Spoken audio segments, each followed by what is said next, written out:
Okay, Truce. You can have your show back. Okay. Right, here we go. Oh, right. Sorry about the strong arm tactics here, but and once again, you've outdone yourself with your avatar. Looking great. Oh no. Oh, hang on a minute. It's playing in the background. Where is it? What's playing in the background? How many shows have we done so far? And I keep doing that. What do we do? Unbelievable. It was playing in the background. Oh! YouTube is on because I had it on. Oh. Right, I'm going to close YouTube now. I didn't even know it was on. It's because I copied the link and I put it in and all this kind of malarkey. Honestly, goodness. What a day. What a day. Right, hey everybody. Welcome to Wullie and Statto at the movies. Let's do this. Episode 9. Death has come to your little town, Sheriff. Yeah. We would have shot him earlier, but we would have. Medical system and all that. Yeah, pretty much the worst sheriff's office in America or in the Might world. Have been the worst psychologist in America. Definitely the worst psychologist. Shoot him. I can't do anything with him. It's like if it wasn't Donald Pleasance, it's like any other actor you probably would want to kill him. Pleasance was great. He was great. Yeah, he was indeed. But okay, let's do this then. We're doing. Yeah, I'm excited. Stretch. Pour yourselves a drink. I'm on the coffee now because this is going to be an epic journey through the Halloween movies. Tasty. So what kind of coffee you got there? Black? No. It's practically practically a latte. Yeah. It's very milky. It's very nice.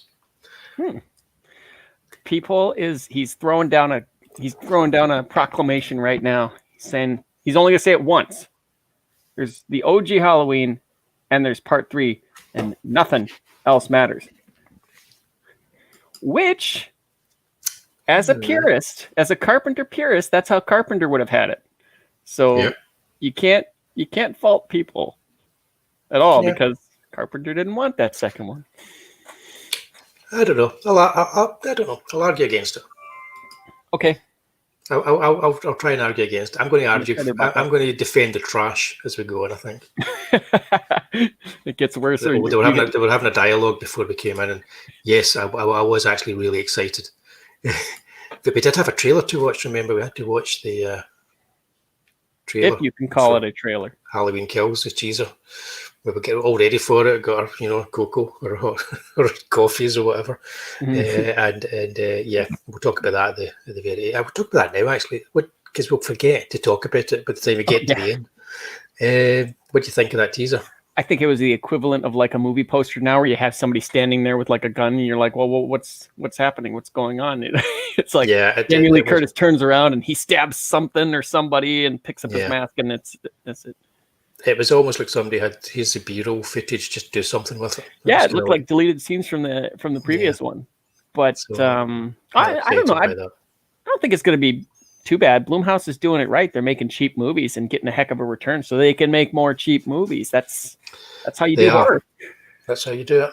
That's You don't want to be putting big budgets into it. You want to do it that way.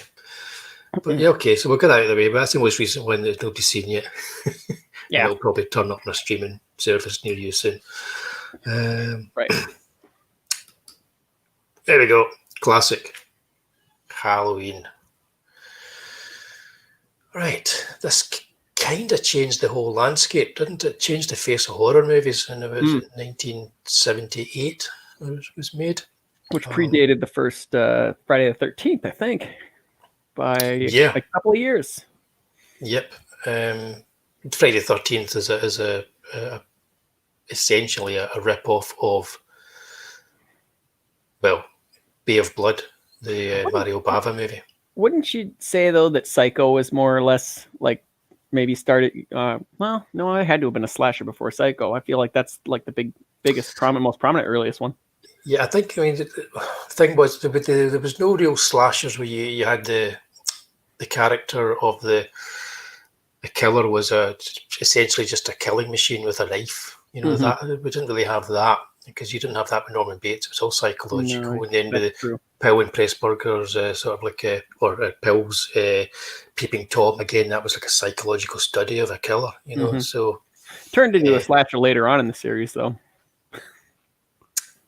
Yeah, definitely. Yeah. What we're talking about Halloween. Yeah. Yeah, I mean, it was the first of its kind, really.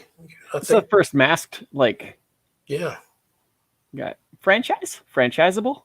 Yeah, the closest thing to it has got would be, because I mentioned Bear Blood, it would be the Italian giallos.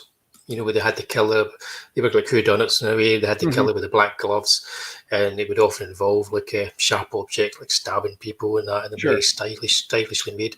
Hammer had a couple of those. Yeah, so they do have an influence on it a little bit, I think, but they were very much styled around thrillers and who is the killer and all that kind of stuff. Whereas this isn't really kind of like, at least the first one isn't really set up that way. Right. How do you feel this ages? Well. Yeah? Yep. I'm with you there. I'm with you there, Peter. Trailer for trailer. I don't get it. Well, maybe we didn't watch the full trailer. We just watched like the teaser for the trailer. It's possible, but that's okay. Yeah, we may watch. We know what's going to happen. We know what's in the trailer. Michael's back. Somebody gets stabbed. What were we talking about? We were talking about how this aged. How it aged, yes. It's aged like a fine wine. I think it does stand up well. It's because it's got that, it looks like a 70s period piece because it has that feel, the late 70s, because it's just moving into the 80s. So it's got a kind of glossiness to it, but it's also got that kind of grittiness to it. And I think that makes it kind of timeless. I think it's aged really well. Yeah, I just showed this to my wife back to back with the 2018 one, so she could see what 40 years does to a franchise, and it did. There was a lot less of this. One thing that the Friday the 13th, the very first one, always bugged me was like they had the old style of suspense where you have people walking down like a hill or a road, and it's like a minute, but it seems like an eternity, and then like a foot steps into, and you're just like, well, what the heck? That's boring. Yeah, and then the run, the fall, the stand up, and the killers there, that kind of thing as well. You know, right? Yeah. Right. So I mean, this didn't have nearly as much of that. I mean, yeah, it had like, it was almost like playing Where's Waldo with Michael, because he's like in the background. I love that. It was like, oh, there he is. He's standing there. Oh, there he's driving a car. Kind of thing. That was always cool. It set itself up for like criticism for the sequels because, yes, you can look at Michael Myers, the killer, as being just a remarkably strong person who's been doing lots of push-ups when he was. He's got that crazy strength. Institutionalized, nothing else to do, I suppose, and learning how to drive as well. But the thing about, I'm going to be second. Charlie's needing a wee bit of help. The thing about the character is he also has this supernatural thing as well. So it's kind of like they're between two stools with him. It's a strange one. That. Hang on a sec. What do you think about that? Do you look at him? Do you like the idea of him being a human character, or do you like the idea of this almost supernatural quality? I think the human part sets him apart from Jason. I mean, what Jason would become. Otherwise, they're pretty much interchangeable to me. Jason, went the zombie route, the like super strong, crazy zombie route, and Michael pretty much stayed kind of that Walker type. He had that benefit / not benefit of rebooting so dang many times, where Jason kind of had that through line where it was most part they just accept what happened last time and move on into another direction. So I think that was a benefit for Friday the 13th franchise. Where they just accepted, hey, he's on another adventure. That stuff happened, and they usually kept the makeup and stuff pretty consistent. With this one, we're going to see throughout the show, the masks are a bit of a mess. throughout the whole thing. They couldn't keep it nailed down for anything. Indeed. I'd like to welcome Charlie's London. Charlie. Hey, Charlie. Hey, how you doing? Sorry, guys. I didn't see it at first. I was cooking the dinner, and then I tried to use the link, and it wasn't working. So I don't know what. Unless that was a link to the previous show. I don't know. Maybe that's what it was. Maybe. We don't just stream. We stop streams, go for a coffee, come back and start a new one. Oh yeah, because you did with Statto interviewing you, and then you did this one. Oh yeah, yes, that's probably what it was. Right. Maybe I just not stuck the right stream in there. The right stream. You know, I don't know. It's so confusing. What are we talking about? What are you doing? Well, you're our first guest on Wullie and Statto at the movie, so it should really be Wullie and Statto with Charlie at the movies now. And we are talking about the Halloween series. What were your thoughts on the first Halloween? Where did you see the first Halloween movie, Charlie? When did I see? Well, there was a horrible tradition in my family. I've got a lot of cousins, and they're very various ages. So sadly, the older boys always thought it was a lot of fun to show the very small girls horrendous horror movies. So I think I was actually about 4 or 5 when I saw it. That's about what I thought. You know, because the boys, like I say, the boys thought it was really funny to scare the living daylights out of us. So I think, obviously I didn't really understand it, but it did terrify the life out of me. Yeah, I can imagine. Yeah. You've never been the same since. No, I don't think I was the same when I was born, to be fair, so it's completely fine.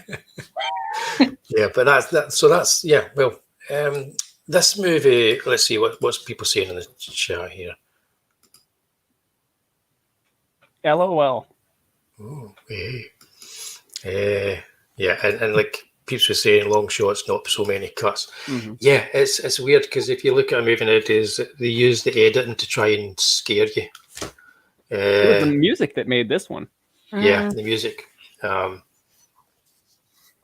that's what he does now, isn't it? Carpenter's. He's got his third album coming out soon. Carpenter had a story about how he previewed this for a certain producer, and she was watching it, and she thought it was just god awful boring. Then when he got the soundtrack mixed in there, and it scared the crap out of her. So it wouldn't have gotten put in without that soundtrack. She would have just scrapped it. Yeah. The thing about the soundtrack is that soundtrack is used throughout these movies to try and convince you're watching a classic, even when you get to the sequels and they're not classics. Kind of like the Jaws theme. Yeah, it does work. It's probably the best modern day theme for a horror movie. I mean, I like who's the guy that does is it Henry Manfredi? Is that the guy that does the Friday 13th? He does a good job, but he's not as interesting a thing to work with. I don't think the theme's not as interesting. But he does a good job. It's nice to have that control. Like flip the score to what's going to fit your movie versus relying on somebody else to do it. Exactly. Yeah. Right now, I'm going to. Hey, if you get the music wrong for a film, you'll completely destroy it. There's no doubt about it. Oh yeah. Yeah. Have you ever watched like a little bit of a horror movie like on mute?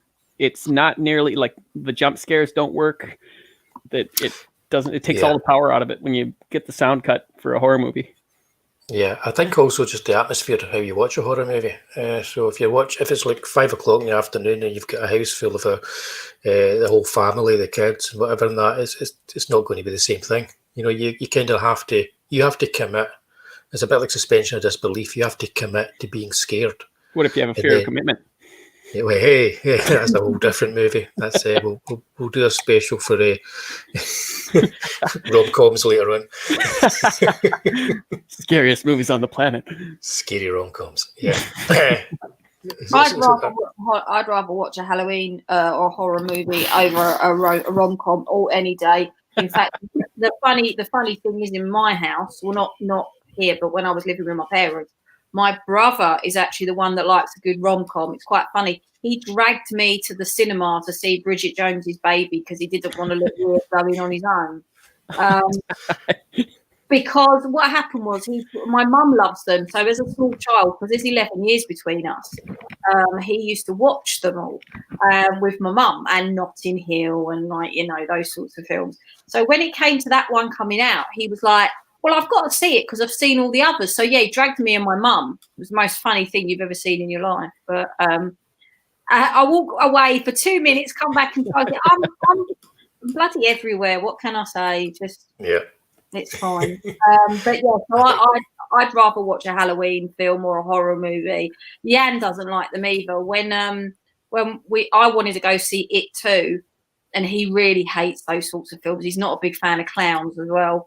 And when we had it planned that I was going to go see It too with his best friend, and he was going to go see Winnie the Pooh with his best friend's girlfriend because they wanted to see that one. And I think he might have won out in that, to be fair, though. What's that? He might have won out in that, to be fair. We never ended up going. We did something else. But to be completely fair, what I haven't seen It too because everyone's told me how terrible it is. And to be fair, I've seen Winnie the Pooh, and I actually think you're right, Statto. I came out with I got the best deal there. I got the best deal. It's not so much terrible as they just show you the same. They took what worked with the first one and then they did it again and again for the second one. So you're watching pretty much the same sequence of events 3 times. So you just kind of end up checking your watch. What nice sister, Charlie. I hope you've done a he has done. He has. He's cooked me many a nice meal. So I think that that's good. I mean, we are now talking about horror movies, real horror movies. We're talking about rom-coms. Whoops, that's the same one. It moves so quickly, the chat. Yeah, I brought that up. Have you seen The Notebook? No, because like I say, I don't really. I mean, I don't even like romantic war films. Like this I watched The Notebook because James Garner was in it. I found that one to be pretty forgettable. You know, but it's James Garner's on it. Hey, just got that. But yeah, who was the guy in it? The young guy again, Ryan Gosling, I think. Ryan Gosling. Yeah, he said something about the eyes were different colours, you know, and he said that maybe James Garner should wear contact lenses so they had the same colour of eyes. And I think James Garner just looked at him and said, "I'm James Garner." You know, so Ryan Gosling had to wear the contact lenses. I'm really bad with films. I get film, especially history films. I get film Tourette's. Like I literally can't. There's no filter between my brain and my mouth. Like Jan will not see a history film with me in the cinema unless he actually joked, "I'm going to book a seat way away from you because I know exactly what you're like. You'll say stuff like the uniform's wrong. That wasn't that time of the day they went on that whatever." So I think this is quite sad because the only thing we do like to watch together is history films, and he won't watch them with me. He won't watch horror, and I'm just not I don't like romance films. Like this is why this is the best stream to have me on because I like a good horror. What about an action movie? That's people's going to be glad with that. Action movies. I like action movies. I like thrillers and dramas. Like one of my favourite films is Seven. Hey Jim. Hey Jim. Kind of a horror movie in its own right. What, Seven? Yeah, I think so. Seven, Along Came a Spider, Double Jeopardy. Love those films. Absolutely love them. I'm kind of like I'm that person who wasn't a big fan of Seven, and I like Fincher's work. And like everybody involved in it, apart from maybe one or two, but yeah, I never really, it never grasped a hold of me. It never really got me. I'm that person who wasn't a particular fan of Seven. You're probably going to kick me off this stream when I tell you my favourite horror movie.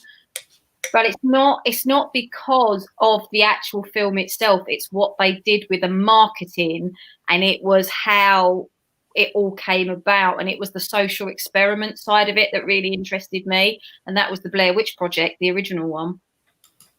Right, bye. So Statto, Halloween movies. Sorry.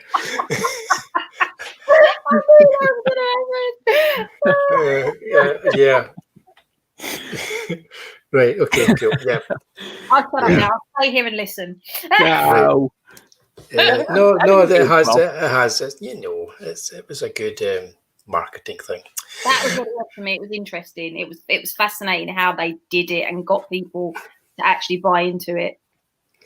Now, this here is like what I call the Halloween clones, and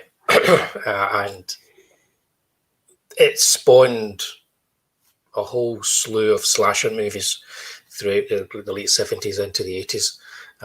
My favourites were a lot of the ones that were actual rip-offs of Halloween, and my least favourites were also ones that were rip-offs. Were there any slasher movies like you guys were aware of that you kind of like you watched the way on Halloween that were kind of like they kind of like set themselves in your head as being like, oh, this is like a cool, or this is like a scary, or whatever, or did you think they were all trash? I saw so many of, like, my grandma, she was and my dad were big horror fans, so I saw these before I even learned how to talk. I didn't even know that, like, there were scary movies until I had to, like, be told later on these are scary movies. So I mean, I watched these all the time, late night shows. I'd wake up in the middle of the night when everyone was sleeping and go out and watch like TNT Monster Vision or something like that. So I mean, like, all this stuff it was hard having conversations with kids at school, because it's like, hey, oh man, I was watching Nightmare on Elm Street last night. I watched Barney. My mom won't let me watch Nightmare on Elm Street. So, but I mean, I've seen most of these. I especially like Terror Train with Jean Charlotte there. Yeah, I think that's like an underrated one. I like Terror, but I like movies set on trains, funnily enough. Like that poster's freaking me out. It looks like an evil Groucho Marx. that's pretty much what it is, I think.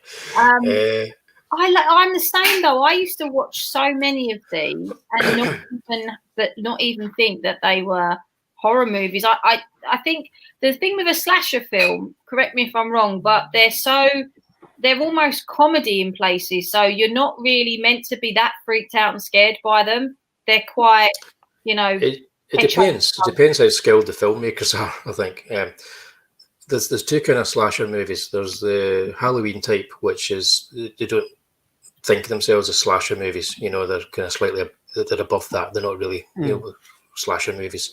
And then there's the ones that they have a checklist of things that they have to do, and that usually involves naked ladies, shower scenes, stabbings, and all this kind of stuff. Friday the 13th made that popular. Yeah, so Friday the 13th, that's kind of the start of that. That's the sin factor. Yeah, pretty much. It's like you do something bad, you smoke a joint, you get killed. You have sex, you get killed. You even think about having sex, you get killed. That kind of thing, which can be funny. So Scream fits into that category then, and films like, I know they're later and they're nowhere as good as the ones you even got up there, but films like Scream and I Know What You Did Last Summer, they're considered to be slasher movies then, aren't they, really? That was the one Wes Craven took it and like hit the e-brake and turned left really hard, because he took all the stuff that had been established. And same thing with Nightmare on Elm Street, where you had those rules and he like slapped the rules in the face for both those movies.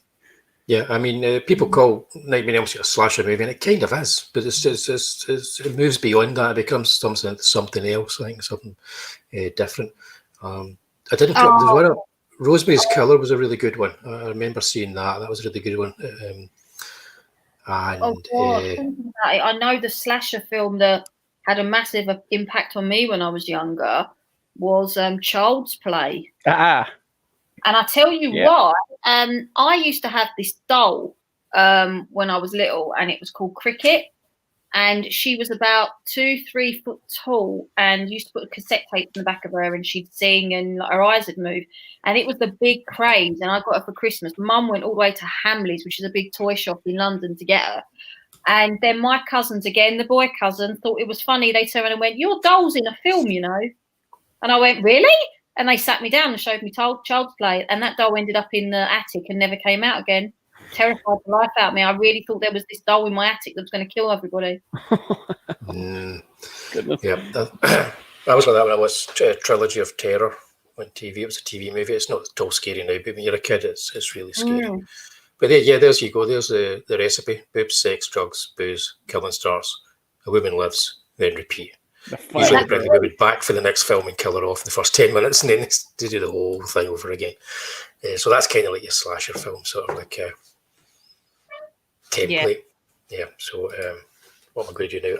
I'm going to check the campaign. Yep. Why not? I mean, I can't see much change happening, but we'll do it anyway.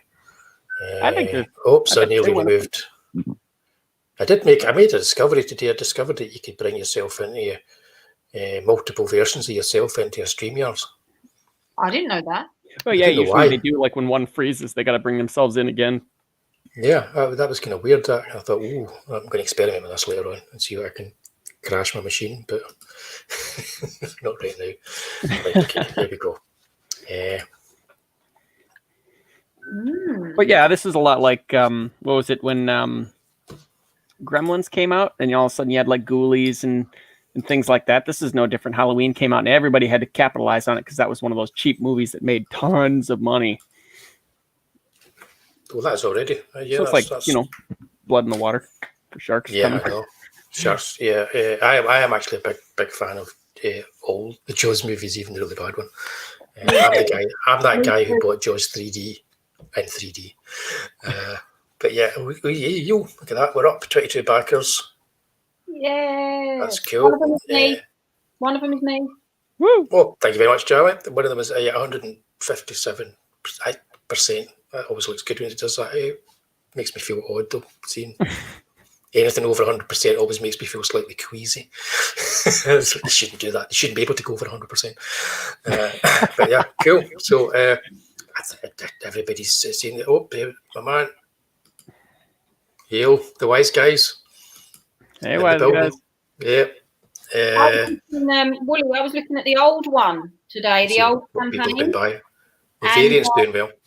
And I was actually it was really cool to see that in less than 3 hours, you've made half what you made on the original Elsa Dark campaign. Yeah, I was thinking that when I was on your channel when we launched it.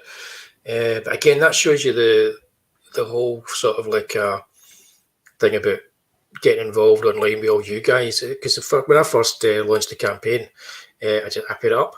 I had a really small mailing list, and it went live, and people backed it on the first day. There was like a half a dozen people backed it, which I thought that's really good. But now, it's a case of like spent a year kind of like talking to people online and on Twitter and that, and hopefully getting people excited about what I do. So the whole game's changed too. Yeah. Mm-hmm. So yeah. But a part of me was thinking, like, I don't want to do this tonight and just end up with 6 people back. And because you still think that way, but it's so cool that people like the work you do and they want to back it. But yeah, look at that box. You could use that box as a weapon if you wanted to once you get the stuff through the post. But also, I'm just checking to see what's been going. Yeah, that's always fun. I like looking at that. I like looking at sort of what people have bought, and I found it's really, really useful when you're thinking about what you're going to do for stretch goals and stuff. Mm-hmm. Yeah. So I definitely think it's really, really good to have a look at that stuff. Definitely. Yeah. I'm going to just have to put the Tatty Bogleman's face on everything, I think, going by the variant cover. I love the character. I really, really do. Yeah, me too. He's kind of like taking on a life of his own, and I just get to put him out there. He writes himself. It's like when I put myself in his mindset, it's called possession, Pete. It kind of is. Yeah, it's just all the sick stuff that comes to mind, usually in a funny kind of way, I hope. Talking about sick stuff. Halloween 2. Okay, right. Correct me if I'm wrong. Does he get shot in the eyes in this one? This is the one he gets shot in the eyes.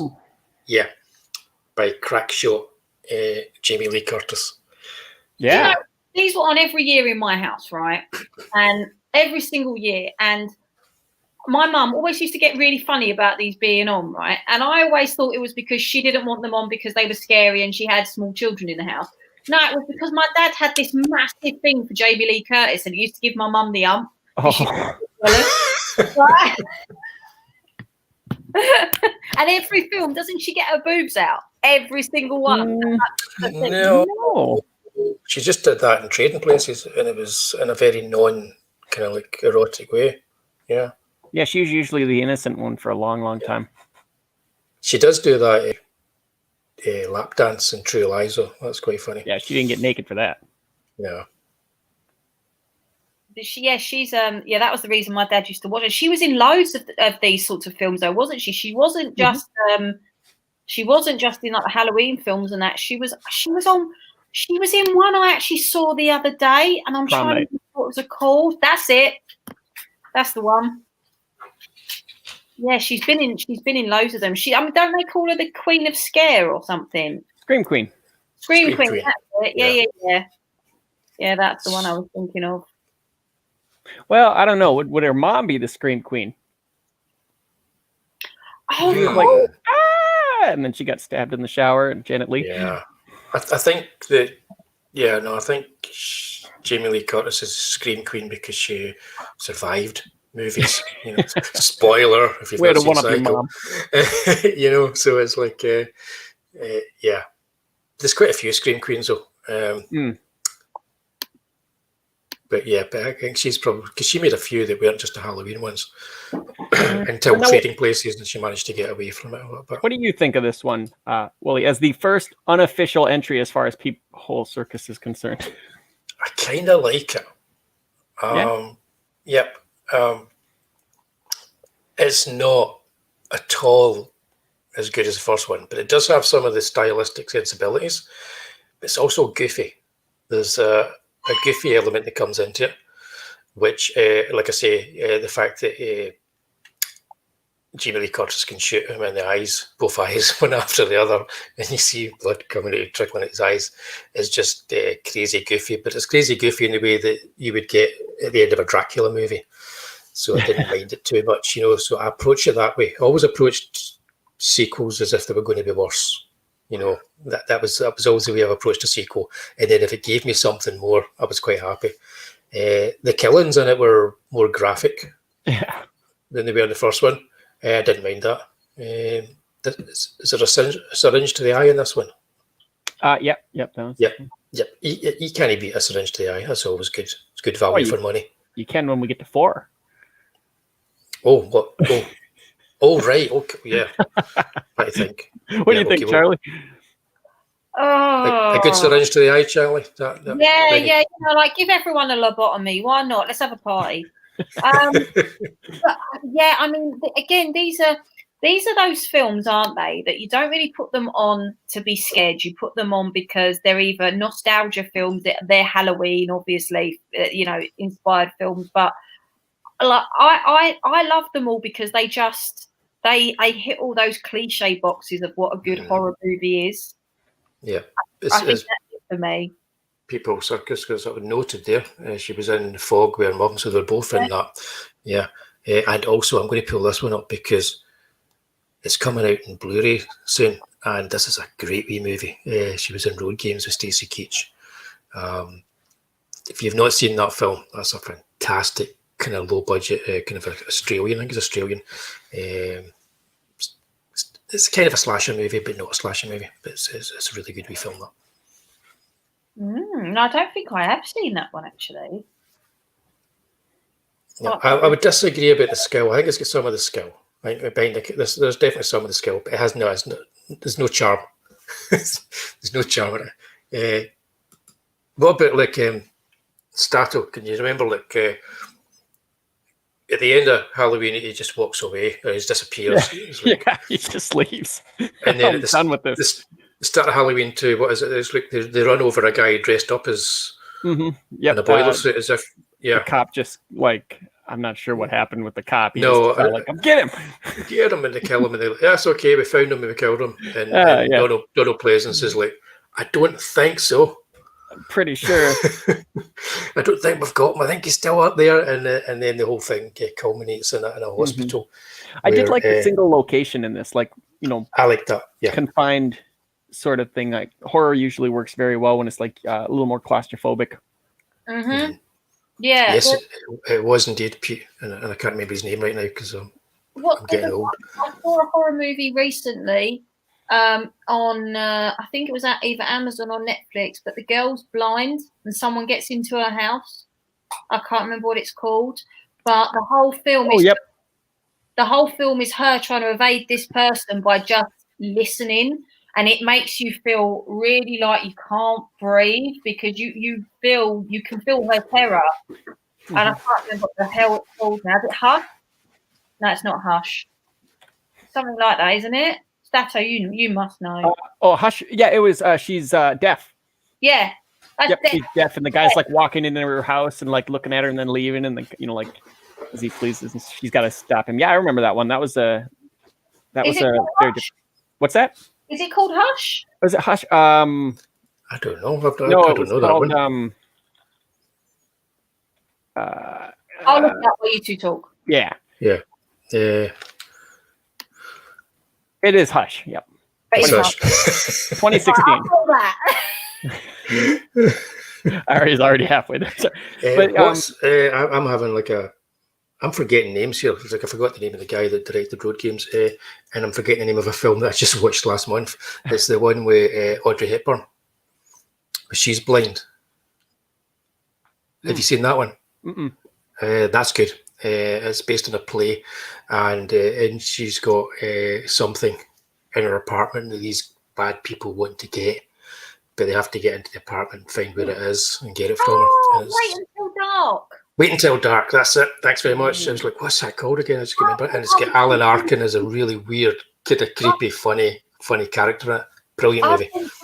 I was confusing part of Hush with part of that. That's why I said she was blind, because I've seen both of them. Yeah. Yeah, because that's what I was thinking. Yep. Well, there we go. Thanks.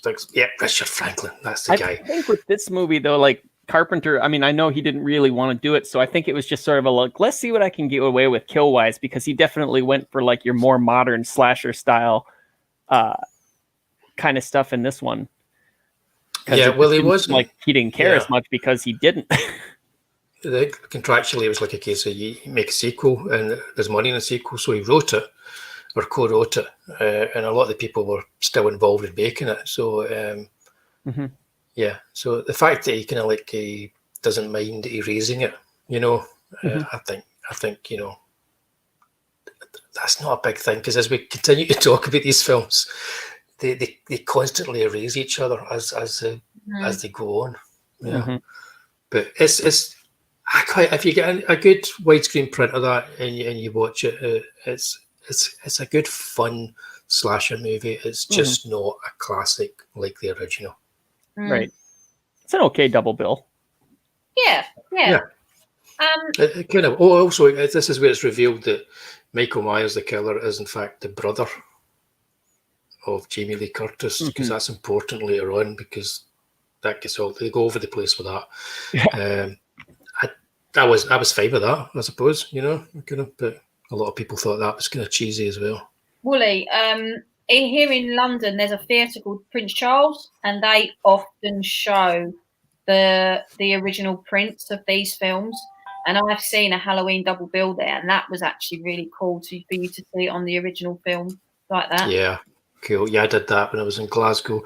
When I lived in Glasgow, the Glasgow Film Theatre did that a lot. And I remember going and seeing the first Halloween again in there. And it's a whole different movie when you see it on the big screen as well. It's incredible. Now, peeps, hold on to your chair. End continuity 1. Yeah. So, John Carpenter said, "Yeah, I'll make another Halloween, but what we'll do is we'll just make it another horror movie, and every Halloween we'll make a new horror movie, and we'll call them Halloween." And that went down like a lead balloon at the box office, because this has nothing to do with the franchise whatsoever. Thoughts on Halloween 3: Season of the Witch? You go first, Charlie. You're a guest. Well, I'm gonna throw it over to a voice in the wind in my living room, because Jan loves John Carpenter. I think what's the It Lives and The Thing. I bought you the Blu-rays for Christmas last year, didn't I? So what do you think of Halloween 3? That was one that John Carpenter did that actually doesn't really have anything to do with the Halloween 1 and 2. It's quite a good standalone kind of almost. Sorry. I'm telling you to come close to the microphone. Right. It's quite a good, almost like a standalone one. It could have almost been if they just renamed it something else. Just call it Season of the Witch. Yeah. Yeah, I mean, I didn't mind it. I've seen it. I like these 80s horror films to me like this, though. I just watch them and I don't really like this one. I didn't really think of it as being massively connected. But the problem was, like you say, using the title, it bombed at the box office because people thought they were going to see Halloween. 3. Yeah, part 3. Did John Carpenter also do, is it They Live? Yeah, They Live. Yeah. That's the one. I bought you that as well. Yeah. Yeah, the Blu-rays. They got the thing. They Live. What was the other one? Did he do The Fog? The Fog. Yep, he did The Fog. Yeah, no, great films. Mm-hmm. Absolutely. Yeah, but like you said, I think what happened here with these ones is they brought this incredible horror director in, thinking that it was going to give a whole new slant to the franchise, but they didn't judge the mood of their audience very well. I'll be right back. One moment. I don't know, Wullie, what do you think? That's what I felt. It's the best. Yeah, I think it's a terrific wee movie. It's like an Invasion of the Body Snatchers meets Village of the Damned, meets all kinds of things, and it's got that 1950s B movie vibe about it, which I really like. And it's science fiction and it's horror.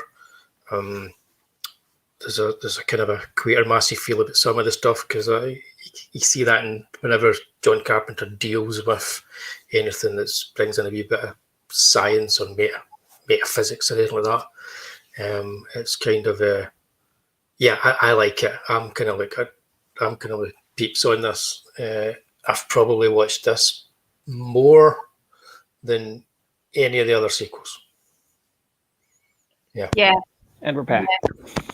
I've used Pete. I'm gonna be funny. Peephole should be in here. He's like the master on all this stuff. Yeah, well, I've asked him to check his DM. So,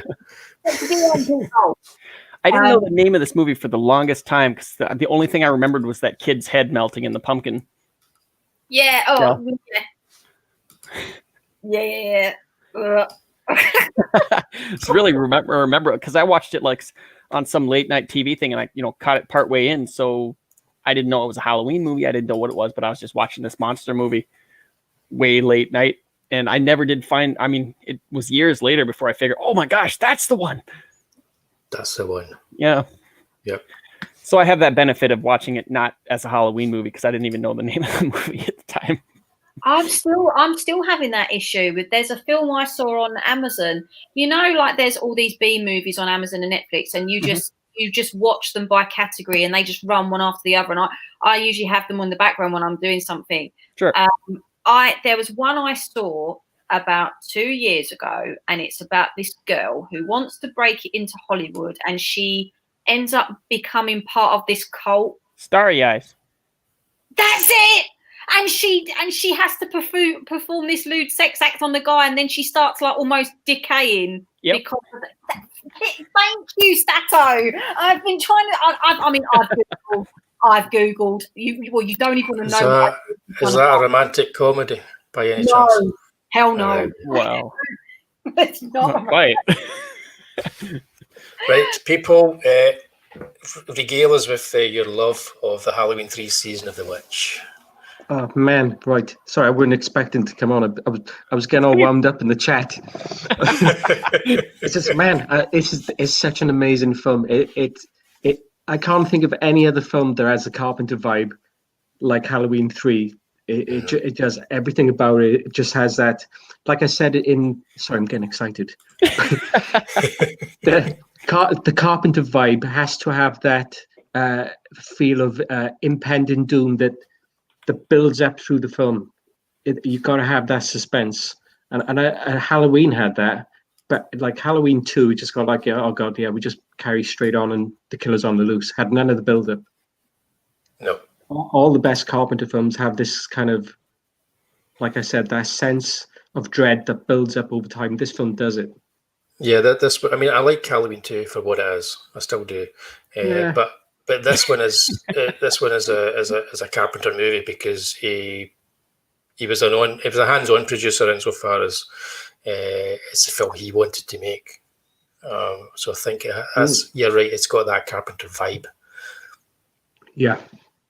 It was like an old school producer, the old time producers where they would have their imprint was in the movies. They actually were artistically active in the creation of the movies. They weren't just money men. So you get that feeling from this here.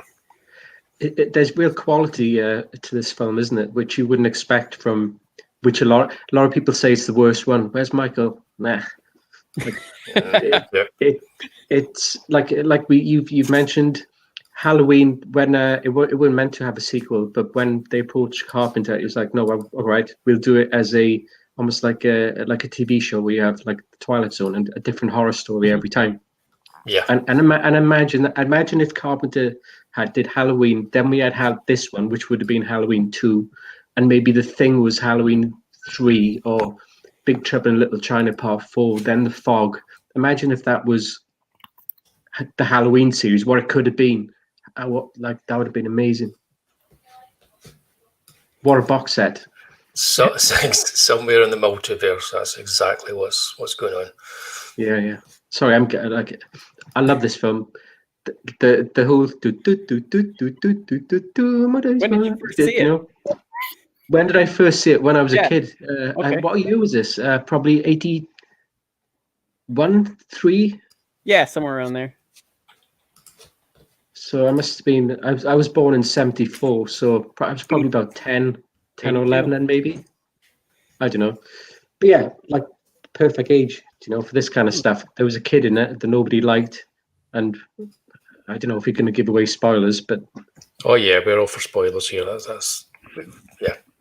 Yeah, and when that thing... Spoil away. When it's crazy enough, there's this whole build-up of crazy shit going on.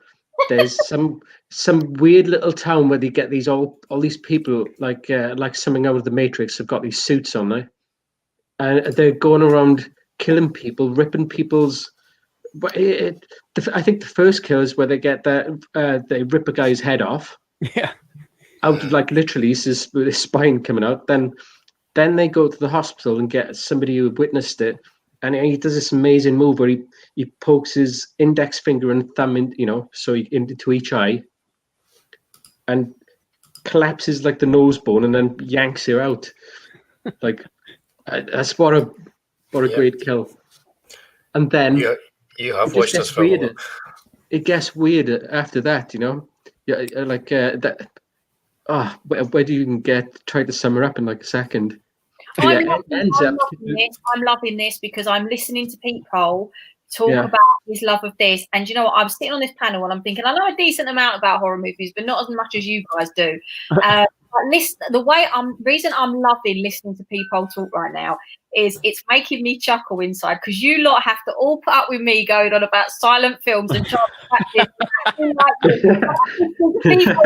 horror, and I'm loving it because someone else is as bad as me. Yeah, you have to put up in my bullshit now. How do you like that? Look at me. This is my show now. Yeah, this is my show. No, to be honest, I'm happy to drop out after Halloween 3 because that's what I did with the Halloween series. Yeah, to be honest, you can dive back into the chat then and get really angry as I say good things about terrible movies. Yeah, but feel free to hang about if you want, peeps. No, I'll leave you carry on. I really love listening to the show, but yeah, okay, what a great film. And, thanks for that. I wanted to get you into. I was going to bring on anyway to say something about Halloween 3. Cheers, Wullie. Congrats on the book, man. Great. Thanks very much, man. Thanks so much, babe. Cheers. Catch you later, dude. Right, that's passion for it. That's like I almost felt as if I was watching that scene again there. I want to apologise to the chat as well. There were some comments that I derailed. Yeah, thanks, Wire. I derailed it apparently talking about rom-coms. I didn't mean to.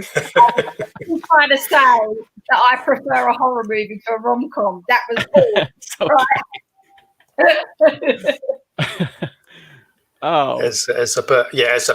What's the word I'm looking for here? It's a bit different tonight anyway, isn't it? Because we're launching my book as well, and we're all happy. We're all happy. It's a party. I've just worked to make people moderators, so I'm doing that just now. I'm just making everybody a moderator. I was so happy for you when you launched on my channel. I was jokingly saying to Jan, I was going, I'm someone else's EVS. So it was really nice. I've never done that before. It was really lovely. We had at one point about 42 people watching at the highest. You know, to be able to do that on my show, I was so humbled. I was so happy to get you there. So, Jen, it was great. It was so good for you to do that as well. But yeah, so we've got. I mean, I think I'm not going to put up sharing right now. I'll share because maybe a few people that haven't seen it. I'll share the campaign quickly before we go on. It's still sitting at this. Wait, what am I doing here, man? I'm making sure. Oh no, I almost removed myself there. That's not what I want to do. I want to remove that. Stop sharing. Share screen. Find what I want to share. Yep. This is what I'm like every day with my students. I'm doing remote teaching. I talk out loud when I'm doing it, and I do this and I do that. Yeah. Welcome to my world. Yeah. It's the only way you can get through it and be sane. Yeah, so that's cracking. That's 22 back. It's 157%. That's 1257 in real money and higher amounts in funny money. 1635. Yep, it's 1635. And again, the 24-hour variant has 11 claims so far, so that's done really well. When Fearbox is going, thanks Pete, and Original Artwork's going, thanks the other Pete. I need more people in here called Pete. And so yeah, I'm well chuffed. That's done really well. I couldn't have imagined a better start. Wullie, it's a good day. You've been funded. Arsenal are winning 3-0 and Tottenham are losing 1-0. And when you get back in the CG UK DM group, I'm going to have a surprise for all you munchkins and you're not allowed to say anything. So wait and see when you get there. So yeah. Oh, don't worry, Statto. You'll find out you're adopted. I'm adopted. He's adopted.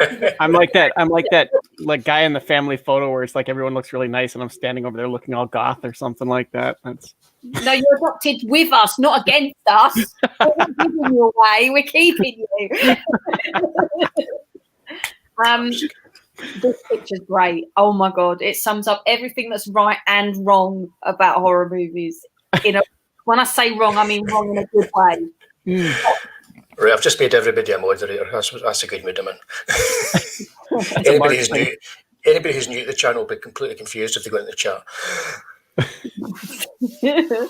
Right, Halloween 4. Right, okay. Beginning of the Thorn trilogy. Yes, I'm going to stay quiet and let you guys talk about this first before I let you know what I think of Halloween 4. You hate it. Do you hate it? No. This is one of those ones where, I mean, the entirety of the Thorn trilogy was sort of it's one of those ones where I watched them again when I was little. This one, they really started to ramp up the creativity on the kills, but it's a write-off after all is said and done when you really look at the history of it. Yep. It's like running into a wall with a helmet on and knocking yourself out. Okay, Charlie, do you have... What's that? You didn't like it? No. I thought this was definitely the point where it just started to get, you're just bringing out another film because it's part of the franchise. By the way, Wise Guys has got a question in the chat. I must have missed it, but in the fear box, are most of the items included from the previous campaign? I'll share the campaign for a wee second, just to kind of like, okay, we'll come back to this, and I'll share it because you have to jump out of there to share my screen, because if you can keep that up and you would have to jump out of there to share my screen, because I was going to say I can share my screen if that's easier.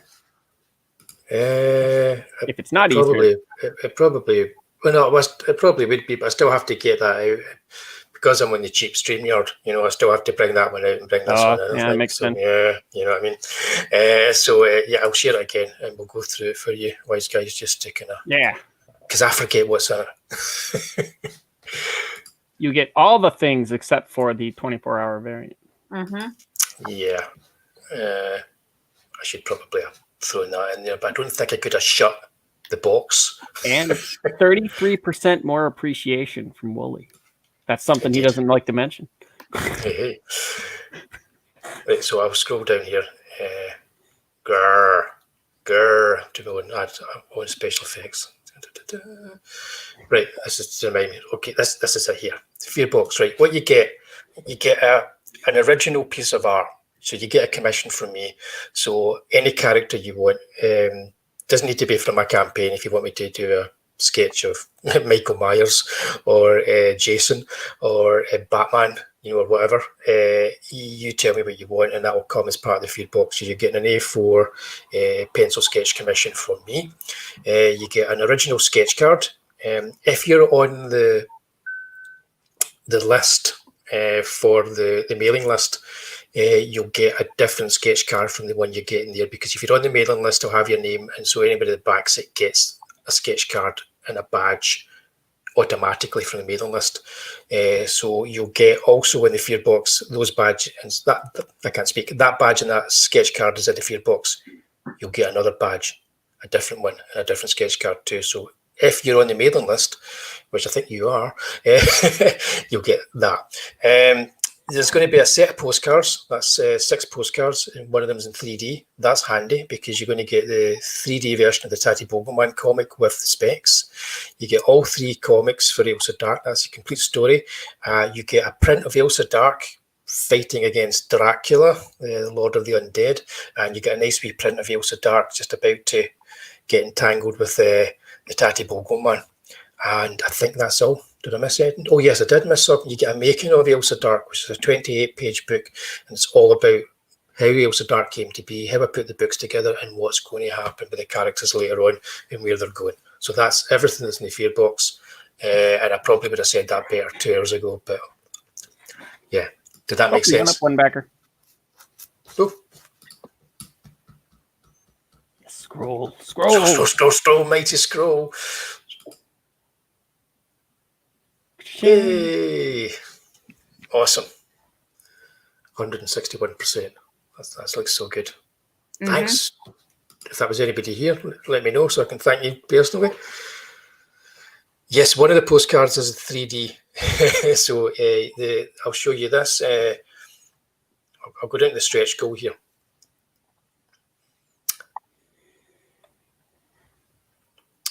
When we achieve this stretch goal, everybody get a nice A4 print of this Tatty Bogleman here, but he is included as a small postcard as well, this print, and you get a 3D version of it. So you'll get the 3D glasses with the comic, and you can use them to have a look at the postcard too. It's just a cool, kind of like fun wee thing to do. It's 3D stuff. No, I'd love to see you do, Wullie, as another stretch goal. Do the same picture, but the Kitchener version, not the Uncle Sam version. Sorry, what was that? Yeah, okay, yeah. I know what you mean. I could do that. That'd be really cool because the 2 of them as a set would be awesome. Yeah, it's got some things specific for this campaign. The thing is, the stuff that's specific to the campaign, because if anybody who had backed it the first time, they might not want to go for the fear box. However, if you go for the fear box, you get the commission. So that's the kind of big thing for that. Mm-hmm. And it looks like a lot when you see the price of the fear box, but you think you get a commission there, and also there's no postage. That's everything's included in the price. But if you like the look of the stuff that's in this, you can get them as add-ons. So the making of and the badges are available as add-ons, and the postcards are available as add-ons as well. So the things that weren't in the first campaign here are the badge, the making of, and the postcards, and they will be on the page when you go through to purchase any physical copy as add-ons. You can get them there. No, this is brilliant because when you look at what just on some campaigns, the head sketches or the sketch anything you like sort of thing, or how much they are alone. You're getting so much for free postage as well. I mean, that's really, really good. Yeah, I think, okay, so if you've got the first campaign and you're not too fussed about any original art, I would suggest one of these two. So you've got Elsa Dark number 3, and you've got the 24-hour variant, which is Elsa Dark taken over by the Tatty Bogo Man. Now, if you choose, well, here we go. Dare I do this? I dare. Okay, if you choose Elsa Dark 3 and you go through to purchase it, well, hey, you'll see you've got an option here to add on the badge, the postcard set, and the making of Elsa Dark. But, wise guys, if you're on my mailing list that I've got, you don't need to purchase the Tatty Bogoman badge, because if you're on the mailing list, you're already going to get that. But yeah, the making of and the postcard set are in here. That's how you can get a hold of them. And if you fancy whoa, try this again. I don't trust Indiegogo when you start clicking on these things to go in. If you go for the variant cover, which is the Tatty Bogoman variant cover, you still get these as add-ons, so you can add them if you want them, but you've also got the option, thanks to Charlie telling me to do this during our stream, you can also add on the Elsa Dark 3 with their original cover, so you get both copies with both covers. Yeah. So you can get, via the add-ons, you can get everything that's bespoke, apart from, of course, like the big selling point for the fear box is you get everything, plus you get that original drawing as well. Yeah, I mean, it's such a beautiful looking campaign. I'm glad it's been as well. I hope that makes everything kind of like straight in your head there. Wise guys, cheers. And the great thing is as well is that if you leave, when you hide the 24-hour variant, you still leave the regular copy of Elsa Dark number 3 in the add-on section. You'll get people that will buy, they'll buy a set, but then they might buy an extra one, because some people like to buy them and either give them as presents to people, especially this time of the year, or equally they like to have one they keep for best. I mean, a lot of people do that. They'll buy one that they won't read, or they'll buy one they will read and leave everything else in the box. Yep. Absolutely. Totally. One to steal, one to read. Hang on a minute. I'm getting confused. And now, just in case anybody stumbled upon this, expect us to be talking about Halloween. you're gonna be heaping praise on this one. Take it. I like this one. Okay. That sounds like, okay, all right. There's a few reasons why I like it. I like it because it feels like a really good TV movie, right?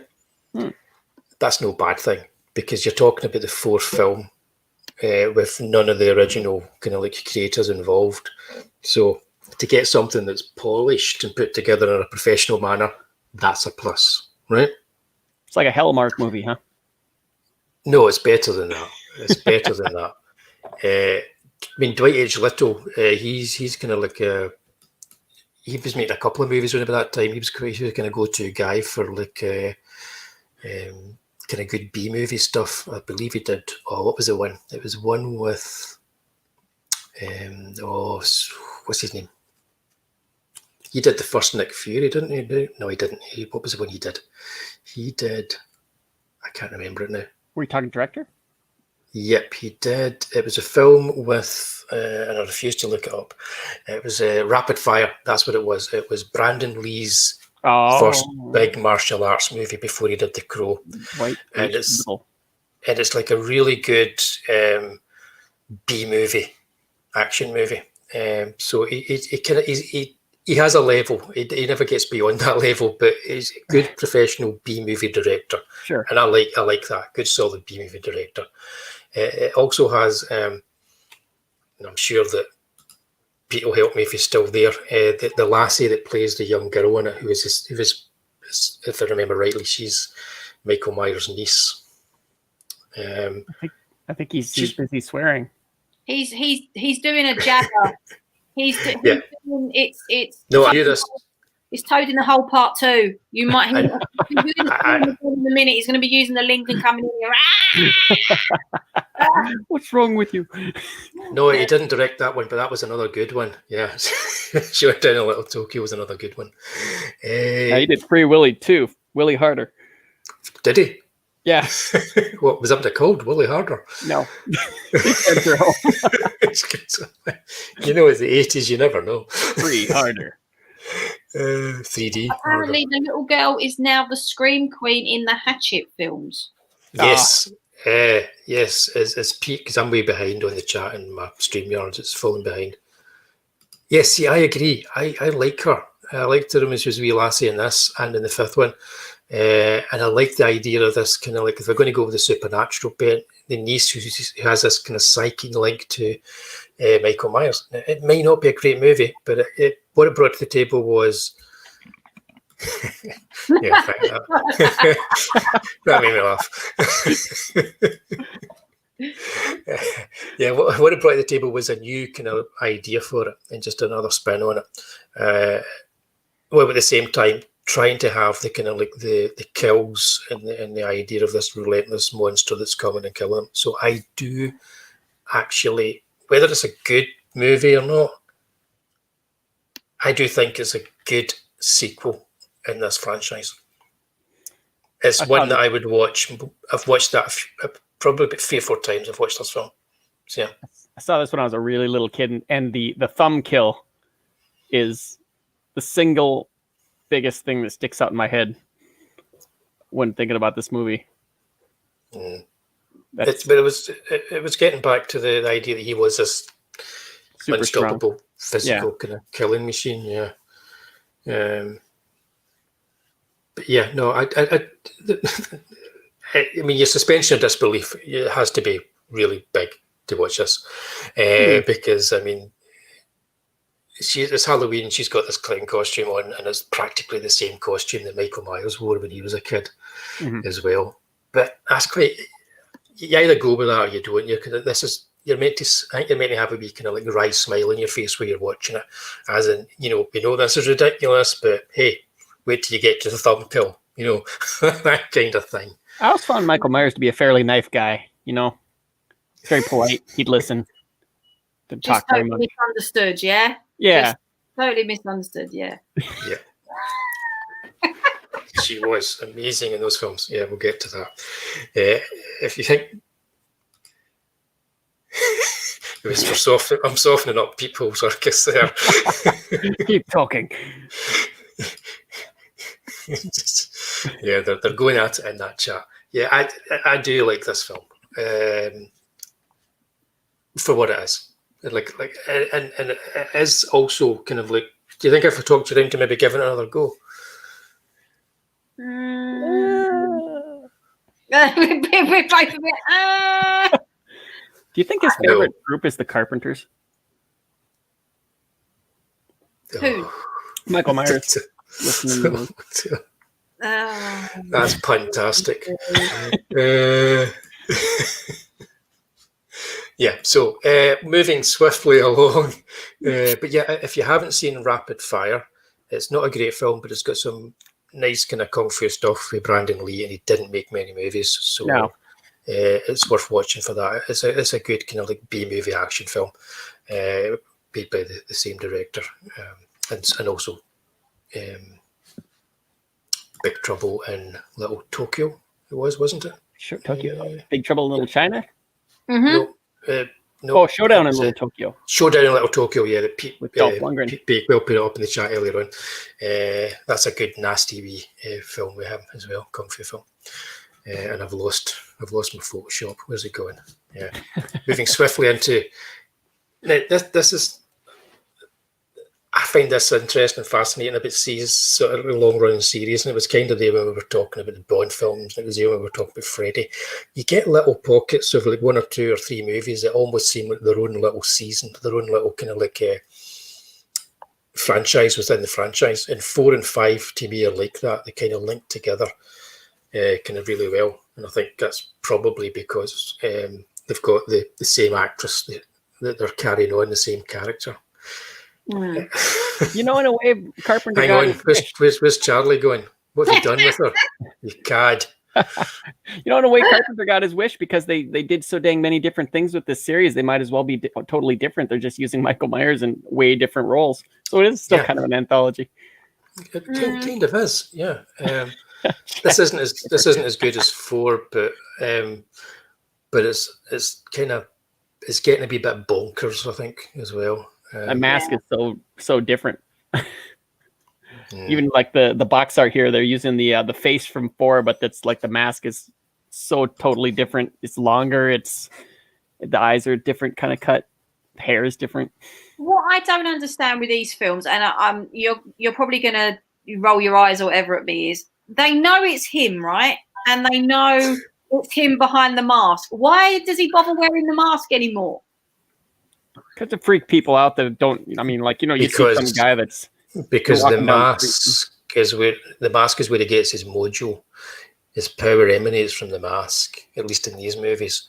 And once he puts the mask off, he becomes a supernatural being, an entity. I think that's what it is. When the mask is removed, he's a human again. So he must have that mask. That's how I see it. Okay. I know people's probably going to be absolutely like reeing at me in the chat for saying that. But I was just curious as to, like, everybody knows it's him now to the point that, like, his name's even on the poster. But that just always bugs me. Yep, he does actually look like John Travolta in that, that poster. He does. Yeah. We haven't even mentioned William Shatner. No, that's true. With the original mask. Yeah, it was a William Shatner. Oh, the mask. yeah. Oh, yeah, I remember that now. It is, isn't it? Isn't it a Star Trek mask? Yep. Yeah. Like $1. They paid like $1 for it and cut the eyes a little bit bigger, painted it white. Yep. They needed a mask, and that's what they got. And it worked. Brilliant. Iconic. See, this is the thing.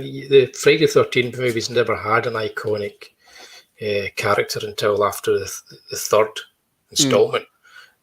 This is it. This series had it because that was just meant to be one movie, and that was Michael Myers, and that was the character. So they actually Hillbilly in the second one. Yeah, totally. With the sack on his head. Yeah, definitely. It was a Halloween Captain Kirk Halloween mask. You don't like this one as much, you're saying, as the last one. I don't dislike it. I actually quite like it because again, it's got this continuation from the last one. What's good about these two is as well, they give Donald Pleasence a lot to do, even if it's goofy and weird. I just like Donald Pleasence in movies. He's brilliant. I wonder if he was like, if I'm going to do another one of these movies, give me something better. Well, yeah, he probably, I don't know, he was so much trash. I don't think he cared. He just liked to get money. His death wish for like Charlie Bronson. That's a good way of looking at it. This is his death wish. Talk about death wish for Charlie. Bloody old peephole's I've got a target on my back now. Look at it makes him an empty vessel, Charlie, damn it. Living. Well, that's a good way of saying it. It makes him an empty vessel. Yeah, exactly. He makes him a nuclear vessel. Yeah, there it is. Yeah, a nuclear vessel. Yeah. I do like the poster of this one though. How the outfit turns into the blade. That is really, really cool. I do. Yeah, I like the poster of this one as well. I like it. It's nice. It's like one of those things where you like the better the poster image, usually the worse the movie. Because they got to try a lot harder to get you into the theater. But this has got the man in black, right? Do you remember the man in black? It's just mysterious figure in black, like a cowboy hat, wandering through the movie. Yeah, he was in that new Spider-Man movie with Andrew Garfield too, because they never explained that. That's right. He gets around. But I like things like that, and of course they never pick up on it in the sequels. It's like they set up this mysterious character, and then that's it. That's it. We're not going to do anything with it in the sequels. It's like the writers went, "Oh no, thank you." Yes, exactly. It's like the writers just went. I don't think it's the writers. I think it was the producers, wasn't it, on this? They're going, "Hey, it's a slasher movie. As long as people are getting killed, the story doesn't matter." I know, pretty much. But yeah, there's not much you can say about 5. It's got some interesting ideas in it. It's goofy. It's got the lassie before that I like. Although I can never remember her name, Daniela, whatever it is. Harris, isn't it? Did they say Harris? Daniela Harris? Daniela Harris, yeah. She's really good. And we'll be talking about it. Oh, look at it. Yeah, we go. Found it. I keep losing my Photoshop file. Because this led on to the curse of Michael Myers, which is quite possibly the worst of the Halloween movies. And it's kind of the last of the official kind of like Michael Myers sequels before they reboot it and start it again. Took a steep downgrade in the poster art. Look how tiny that knife is compared to his face. Yeah, no, it's kind of like it's like he's standing, looking, gazing out the distance, and Chucky's coming up behind him. He's using like a pruning knife there or something. Yeah, that's pretty bad. That's what happens when you get that's Photoshop and bad designers working together. That's kind of rubbish you get. We need to fit the whole thing and make his head bigger. Okay. This is Paul Rudd's first movie. It was Paul Rudd playing the wee boy for the first Halloween. Mm-hmm. Is that right?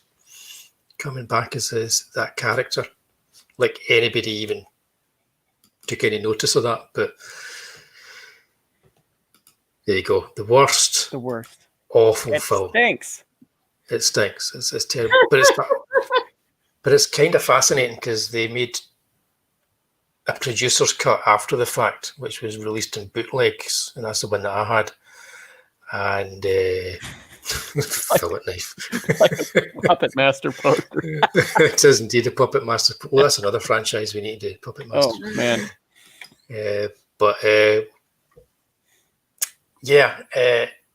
There's two different versions of it, and one is like an incomprehensible slasher movie, the one that was released in the cinema, and the other one is a slightly less incomprehensible movie about a cult that's responsible for I don't even know. It's something to do with constellations in the sky, and whenever they're a certain way, is it the Acorn cult, something like that? And whenever they're a certain way, that's when he kills or something. It's bonkers mad. Thorn, and he's got to transfer the Michael Myers thing into somebody else, and then the one person has to be a protector, and then that's got to get transferred as well. And yeah, I think it's like a reincarnation kind of thing, almost. Yeah, it's a wee bit like Jason Goes to Hell. I'm going to call this an art house movie because it's one of those ones where like the writer's the only one that understood it. People are watching it going, do I like it? Yeah. But did the writer not call it The Curse of Michael Myers because the production of the movie was so overwrought and destructive and terrible? He thought, just as a joke, I'll call it The Curse of Michael Myers. And the producers went, yep, that's good. We'll go with that. So much more complicated than it had to be is what their problem was. They were trying to add too dang much lore to it. And it's the simplest thing in the world. You've got a bunch of people. You've got a killer that's unstoppable that has a goal. And he's marching towards it very slowly.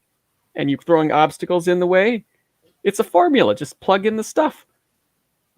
Yeah, I mean, and even if you don't go down that route, you know, you get it now, don't you, that people are obsessed with serial killers to the point that it becomes almost cult-like. I mean, for Jack the Ripper, for example, you have ripperologists. It's an actual academia now. Mm-hmm. So that you could have even turned around and been like, this whole cult just worshipped him and, you know, had some weird thing about he was his murders are symbolic of the destruction of society or something like that. You wrote a better movie. Yeah. You wrote a better movie already. Yeah. That would have worked. It could have been like a Manson meets Michael Myers sort of setup. That would have been cool. That's exactly what I was thinking. That sort of thing. Yeah. I don't know if there is. I don't believe so. I think they always put it in with a box set, so you'd have to find and they got ridiculous prices now. The old box sets. Yeah, they're out of print, most of them. Yeah, I don't know. It's worth checking though, because you never know. But it's most likely going to be a US release. Well, see, this franchise is a lot like Hammer, where they had multiple distributors across its lifetime. So you'll get box sets with like this one and the other. It's couple sequels, and then you'll get another one with like Halloween 1 and 2. And then maybe 2 and Season of the Witch together or something like that, because the first few had the same distributor. But it's rare that you find, I think Anchor Bay had it for a long time, but you don't you don't often see them all together because it's just been passed around. Because I think this was probably a bit of an embarrassment to whoever had it at the time. Kind of like Paramount was really embarrassed of Friday the 13th, so they just passed it off to New Line for a song. Just, you know, even though it was still profitable, they didn't want it. It was not kind of to their brand, and I think Halloween similar had a hard time finding a home. Yep, I think so. But yeah, so Curse of Michael Myers, it's not a good film. It does end though on a kind of cliffhanger, doesn't it?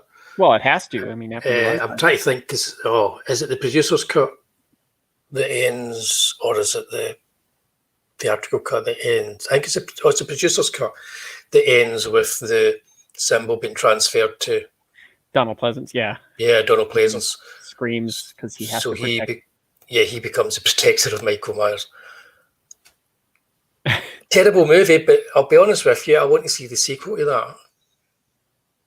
You know, it's just kind of shambling through half-hearted, like, don't go over there, Mike. Oh, he got stabbed again. Hit me for that. Stop falling down the stairs, Michael. Yeah, I kind of want to see the sequel to that, but unfortunately, it never happened. Isn't there like another 2 after this, though? Yeah, but they reboot it from this one on. Yep. So this is the first reboot. H2O. Every time Jamie Lee Curtis comes back every 20 years to set the whole thing up again. Yeah, she comes back and she gives you these interviews and says, "This is my last appearance in Halloween movies," and then she's back a few years later. Because of money. Spoiler up, we've got what happens to Michael Myers in this one. They wanted to make a movie here that was definitively closing it all off. No more sequels after this. This is going to be the movie where Laurie got ahead in life. Finally. Yeah, this is Laurie gets to have revenge on her psycho sibling by she cuts his head off with a shovel, doesn't she? Yeah. Yeah. Right off. Too clean. I mean, it's a real clean cut for a shovel. Like. See, this is with these 2 films. I feel like you're in Alien versus Predator territory. That's what it feels like when you're rebooting it for the name, and then you're trying to do something really cool and funky with it, and it just doesn't work. Oh, this was an event, like a big showdown. Like there's a big trailer moment where she shuts the door and there's a porthole in the door, and she comes face to face with him for the first time, and they like marketed the heck out of just that like versus screen basically. Yeah, it's a good image. It works well for that. Yeah, but this was Steve Miner, I think it was, wasn't it? He made. I might be wrong. Somebody let me know if I'm wrong, because I'm refusing to Google it because I like to just go by my terrible memory for these things. What does Michael Myers look like there? He doesn't look like William Shatner. Drop Dead Fred, maybe? Or? He looks more like Chekhov, funnily enough, I think. A little bit. It's like the hair is something. Yeah. No, Matthew Perry. Matthew Perry. Could I stab you any harder? Matthew Perry, the coke years. Yeah, that's pretty much what it is. There's a bit of Bruce Springsteen going on there as well, I think. Maybe I was born to stab. Oh dear. Yeah, born in the stabbing way. I was born.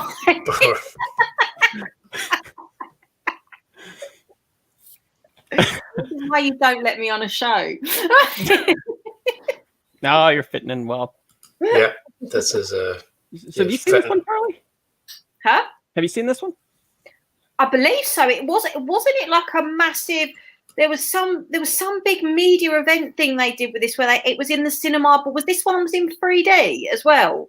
I don't remember if this one was. I know it was an event. So. Yeah, you're right about that. No, I remember what it was. They launched it here at exactly the same time they launched it in the US, and that was a big thing back then because we normally used to get our films like a week after, and they actually launched it the exact same time, and it was quite a big.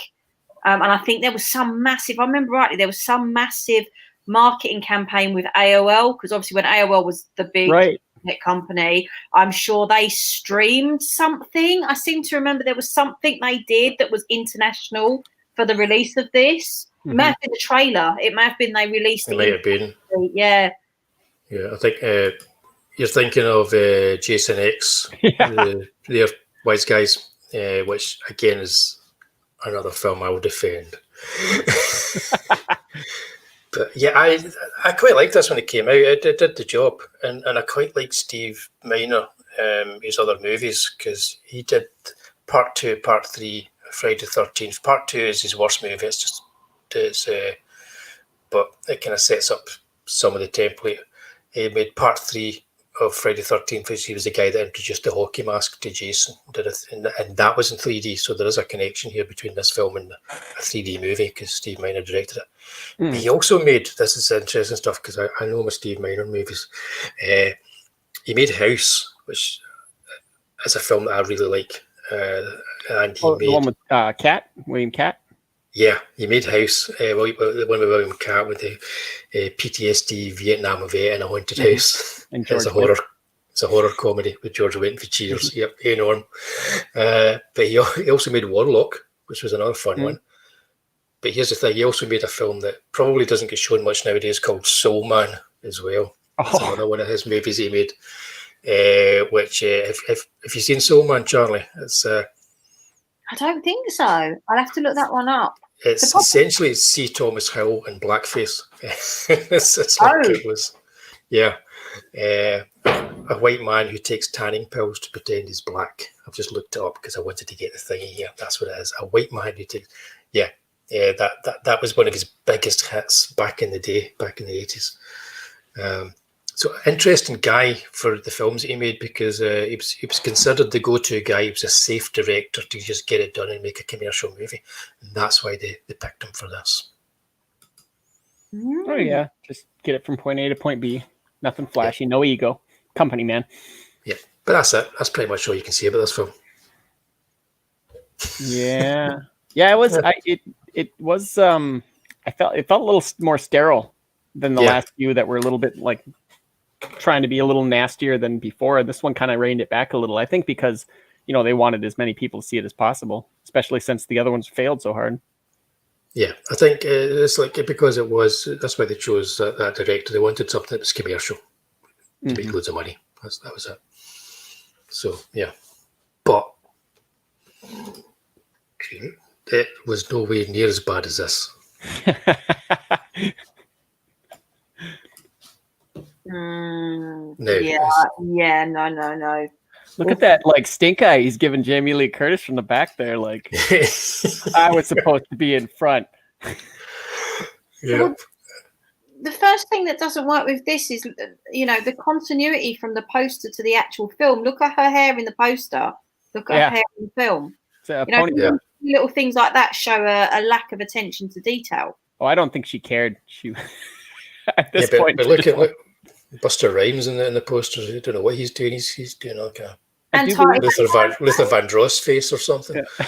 Is that Tyra Banks? Yep. Yeah, Tyra Banks. She did a Harrison Ford deal for this. I will do it if you kill Laurie off once and for all. Yeah. Did she? Yeah. No, that was Jamie Lee Curtis made that deal, not Tyra Banks. Yeah. Wow, you. I think Tyra Banks. A lot of people like that get in here because they're fans of the movie and they just want to get killed by the character. That's why Redman was in the Bride of Chucky, or one of those. He was in there. He just wanted to get killed by Chucky because he was such a huge Chucky fan. It's the only reason he did it. Yeah. Yep. I don't know why Buster Rhymes did it, but that's probably his agent he's probably trying to get into movies, and a lot of stars start out like in horror movies, cheap horror movies, and then go on to do really big stuff. So maybe that was it. This film has no standout scene whatsoever. It doesn't even have any tension or any scares, as far as I remember. It's got standout scenes. It's just not the ones that it wants to be remembered for. Like freak, It's got Buster Rhymes taking out Michael Myers by Kung Fu and an electrical cable to his nuts. It was You half expected Leslie Nielsen to turn up at some points in this movie. It was very much of his time, this movie, like the reality type stuff, like the real world kind of kind of reality TV sort of stuff the whole thing was set on. It's very much an early 2000s movie. Yeah. I feel like I've sat here one night watching this, well, because it's just been on the TV and Jan's been too lazy to change the channel. I feel like that's why it was. He's looking at me like, why is it my fault? But I feel like it's one of those films where you switch over and you're like, it's nothing special, but you leave it on because it's there, and it's just, like you say, it's got no standout scene. It's just, most people, I reckon, will watch this if they're a bit of a completist, just so they can say they've seen them all. Yeah. But other than that, it doesn't really give itself much credit. It doesn't have much credit. There's no optimism like a horror fan. Like they come back for like the 13th, 14th one, and they're all like, this one's going to be good. I can feel it, baby. Here we go. And at the end, they're like, it sucked. And then the next one comes out like a trailer and like, ooh, say what? You say that. I tell you what, like I said to you earlier about the Blair Witch Project, the first Blair Witch I loved. The second one, which was actually an acted film, was awful. Then they brought that one out a couple of years ago, didn't they, where it was meant to be the younger brother was going in search of his sister in the woods. I thought that one was pretty good, and I thought there was, now they'd give. Anyway, that's enough of that. Sorry, Blair Witch. No, what I'm trying to get at in a roundabout way is there are ways you can rejuvenise franchises. You don't have to go down the route of what happened here, where they just kept getting more awful. You're right, because I actually quite like the one you're talking about. I didn't like Blair Witch, but yeah, that's one of these cases where I like a sequel over the original quite a bit. Yeah. Totally. Well, they had a monster in that one. Yeah, always makes a difference. But then I only did that for Wise Guys. I know. Because he missed it the first time. I'm more laughing at Peephole's comment. Jan's too lazy to change the channel. LMAO so lazy you get Jan to turn things over.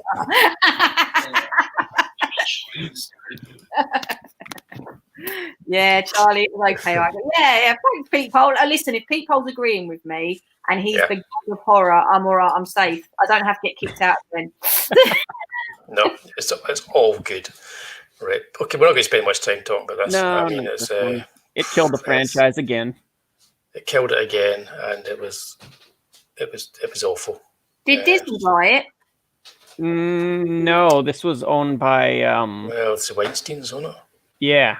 Well, I'm just thinking, if Disney bought this franchise and that's why it went so terrible, you can kind of understand why it went terrible. But no. But by the time we got to here, I think it was the Weinsteins, because I think the last one as well was the Weinsteins, wasn't it?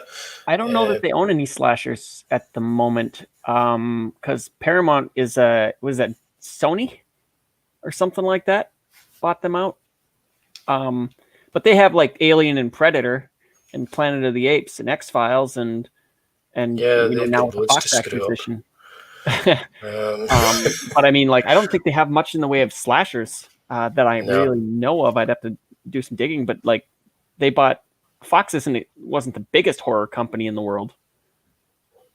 No, but they had some, but I mean, nothing like really franchisable. They did a lot of sci-fi, like the Alien and Predator type stuff. They did that kind of thing. But they didn't do as much in the slasher type area. Disney had Dimension, but they shut it down. Yep. That's interesting. Which, no, come to think of it, this was Dimension, I think. This was Dimension. You mentioned it. Yes, it was. It was Dimension. Mm-hmm. So this one of the things that killed Dimension. It's probably why they shut it down. Coming up to talk about the sequel to this killed Dimension. Whoops, where did I go? Hang on a minute. Whoop. There we go. Right. Yeah, who was it? It was Dimension did this, wasn't it? Mm-hmm. Yep. Yeah. Right. Okay. Halloween rebooted again. Rob Zombie. We have Malcolm McDowell taking over from the late great Donald Pleasance. I love Malcolm McDowell, but he was not I didn't like him as Dr. Loomis. Okay. Are we gonna have a fight? Is that what's gonna happen? In front of all these people?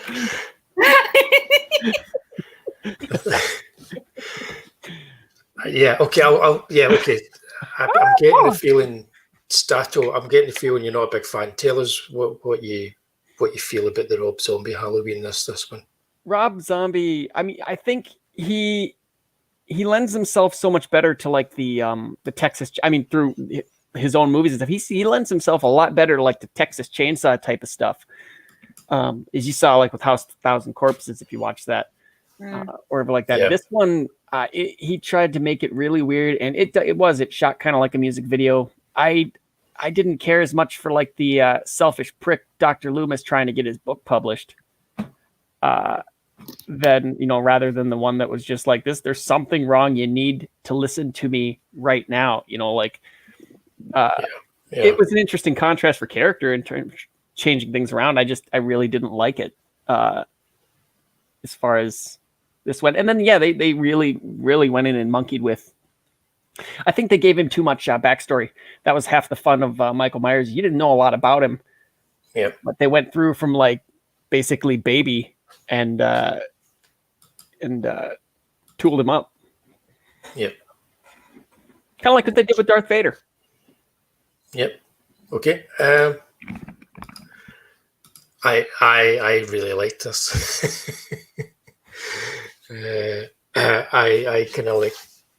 I got on board with the idea that he was doing a kind of like a backstory thing. I got on board with the fact that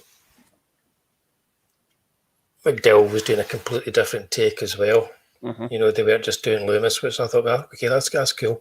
I can get on board with that. I think I just clicked with me. I just kind of like, okay, I like the fact that this is not trying to be a Halloween movie, which is kind of perverse way to look at it. But it wasn't trying to be a Halloween movie, although it did have certain beats especially towards the end, from the first Halloweens.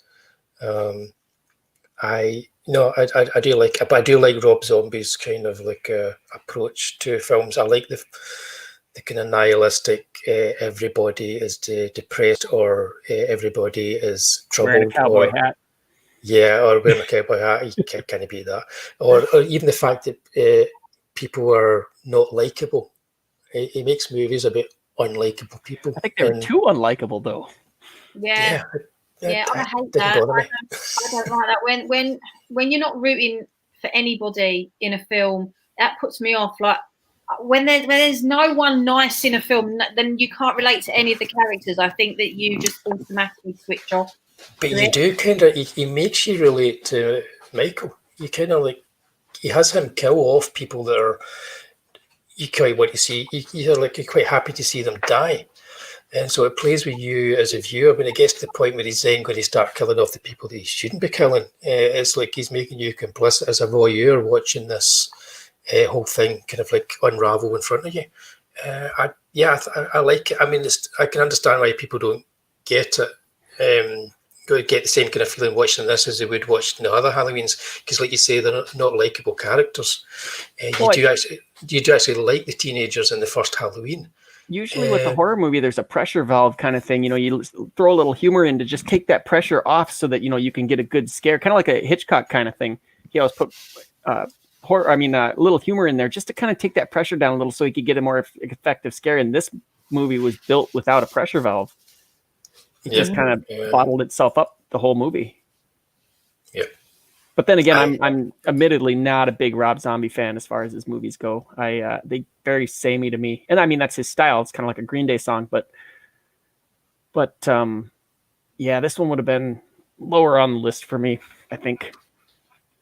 Okay, I think Peeps was. I thought you meant that. He's talking about Devil's Rejects earlier. He was talking about seeing that in the sequel, but the Devil's Rejects was a sequel to House of 1,000 Corpses anyway. I think me and Pete are on the same kind of wavelength with these two movies. I kind of like. I like the fact that they've taken the idea of Michael Myers and Halloween, and they've taken a director who was a horror kind of like he was kind of like an auteur. You think about Rob Zombie even now. He does his own thing. He has his own vision. He has his own voice. So you give a franchise to something like that, you're not going to get a franchise movie. So I kind of like that, because how many times can we watch the same film being retreaded with just, another spin on it?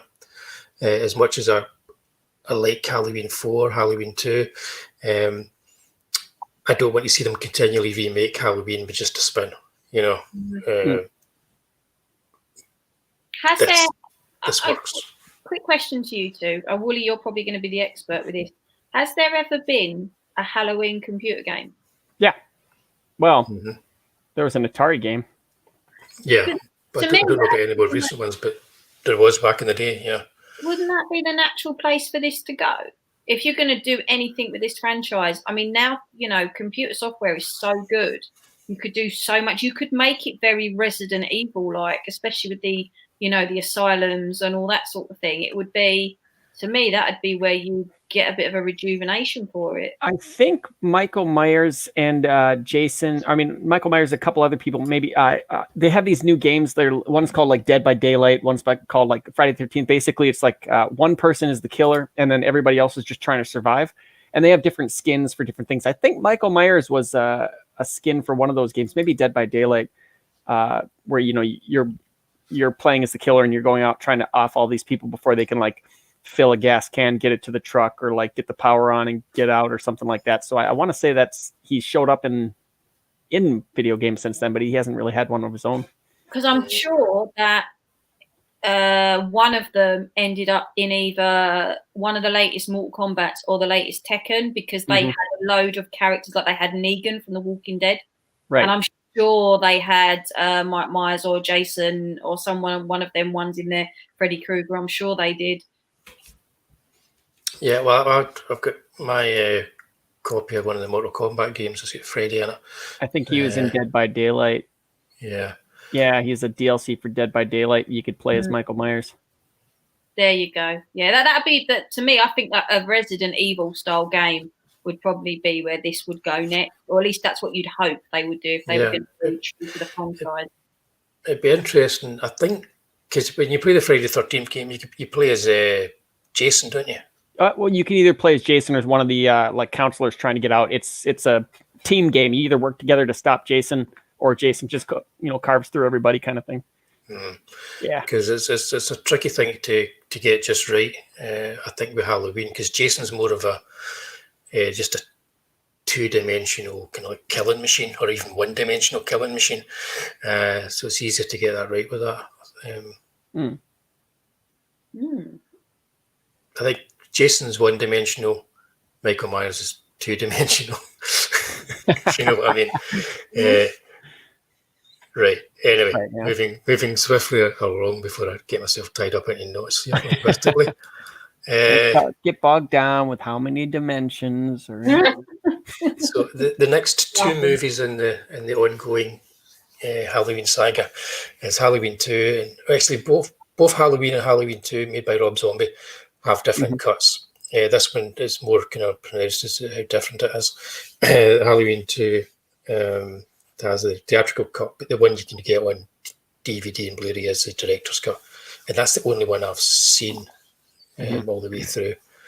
And I can't. Sorry, guys, I'm going to say this before you tell me how bad it is. I like this more than the first Rob Zombie Halloween. Is that right? Yeah, I like this one even better. He went even further to the wall with this one, with like the weird visions and stuff like that. Yeah, and I love it. Wow. White horses, all kinds of stuff, dream sequences, characters who are all suffering from PTSD and depression, and they're angry. And yeah, the closest comparison I have for this is the Tim Burton Batman, because like they had Tim Burton do a movie and it was like, okay, that's pretty good. Let's give you another one. And he's like, I don't know about that. No, you can have full control. And then he made his Tim Burton, Batman Returns, and it almost sunk the franchise. Yeah, but again, it's a brilliant masterpiece of a movie. Same thing here, where it's like, you can do whatever you want, Rob. And then he closed down Dimension with it. Exactly. He closed down Dimension, but I'm telling you, in the years to come, people look back and go, this is like an artistic masterpiece. An autistic masterpiece or an artistic masterpiece? Both, probably, to be honest with you. Yeah, but an artistic masterpiece. He was the meanest Michael Myers, I'll say that. Oh, unrelatingly, yeah. So yeah, But yeah, again, there's loads of stuff in this that the purists and the fans for the franchise would hate. But I don't know. I think after Halloween 3, if you liked Halloween 3, you're not really a purist for the franchise. So when somebody comes along and does something completely different, I'm open to it with this particular franchise. And as like Pete mentioned in the chat earlier, there's some great actors in this doing some good stuff. And Brad Dourif as well. I think maybe the budget was too dang big. Rob Zombie's a lot. They're good big budget directors, and they're really good small budget directors. And when they get too much of a budget, things kind of go weird. I think he does better with smaller budgets. Just look at the movies he makes. Yep, I know. Hey, Lucifer. It's like a music video, like budget kind of thing, except a little bit bigger for a movie. Yeah. The kills in this are brutal.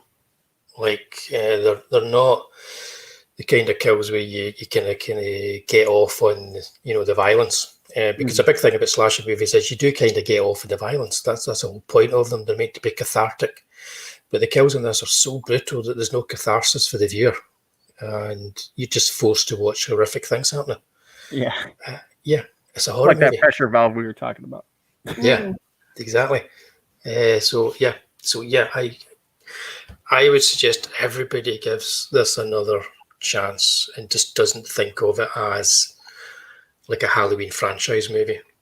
And like you say, it's like an art house movie and a grindhouse movie meshed together. You've sold me. I haven't actually seen this one. I've seen the first one, and I will have another look. I'll go back and actually watch it. Yeah, this one's like watching the first one on kind of an acid trip. A little bit at times. Yeah. There's like really weird dream sequences inserted. So you don't know what's real, what's not. And but more so, it makes more sense, I think, the director's cut than the theatrical. Because I imagine if you cut 10, 15 minutes out of it, it's going to be a bit freaky. Mm-hmm. Yeah. Cool.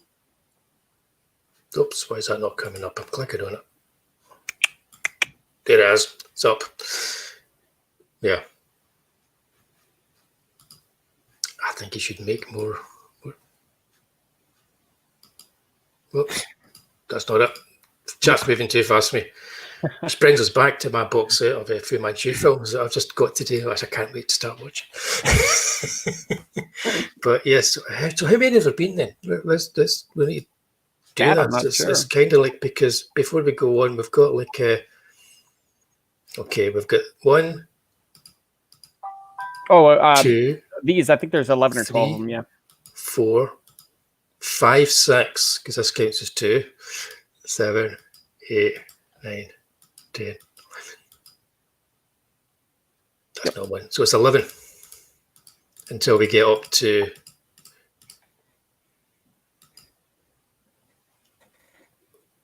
Halloween. Yeah. Okay. I feel like I'm not going to talk this. But I can't remember. I feel like I've seen this one, but I can't remember.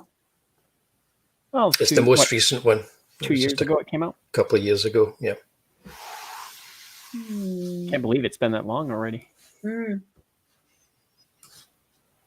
Once again, talk Jamie Lee Curtis in. Yeah, I was noticing that. Hey, Christine. She's now a gun-toting, crazy survivalist waiting for Michael to come back so she can blow his head off. Not even worry about shooting him in the eyes. Just take the whole thing clean off. Yeah. She's been waiting all these years for Michael to come back, and I think she's a crazy old lady. And she is.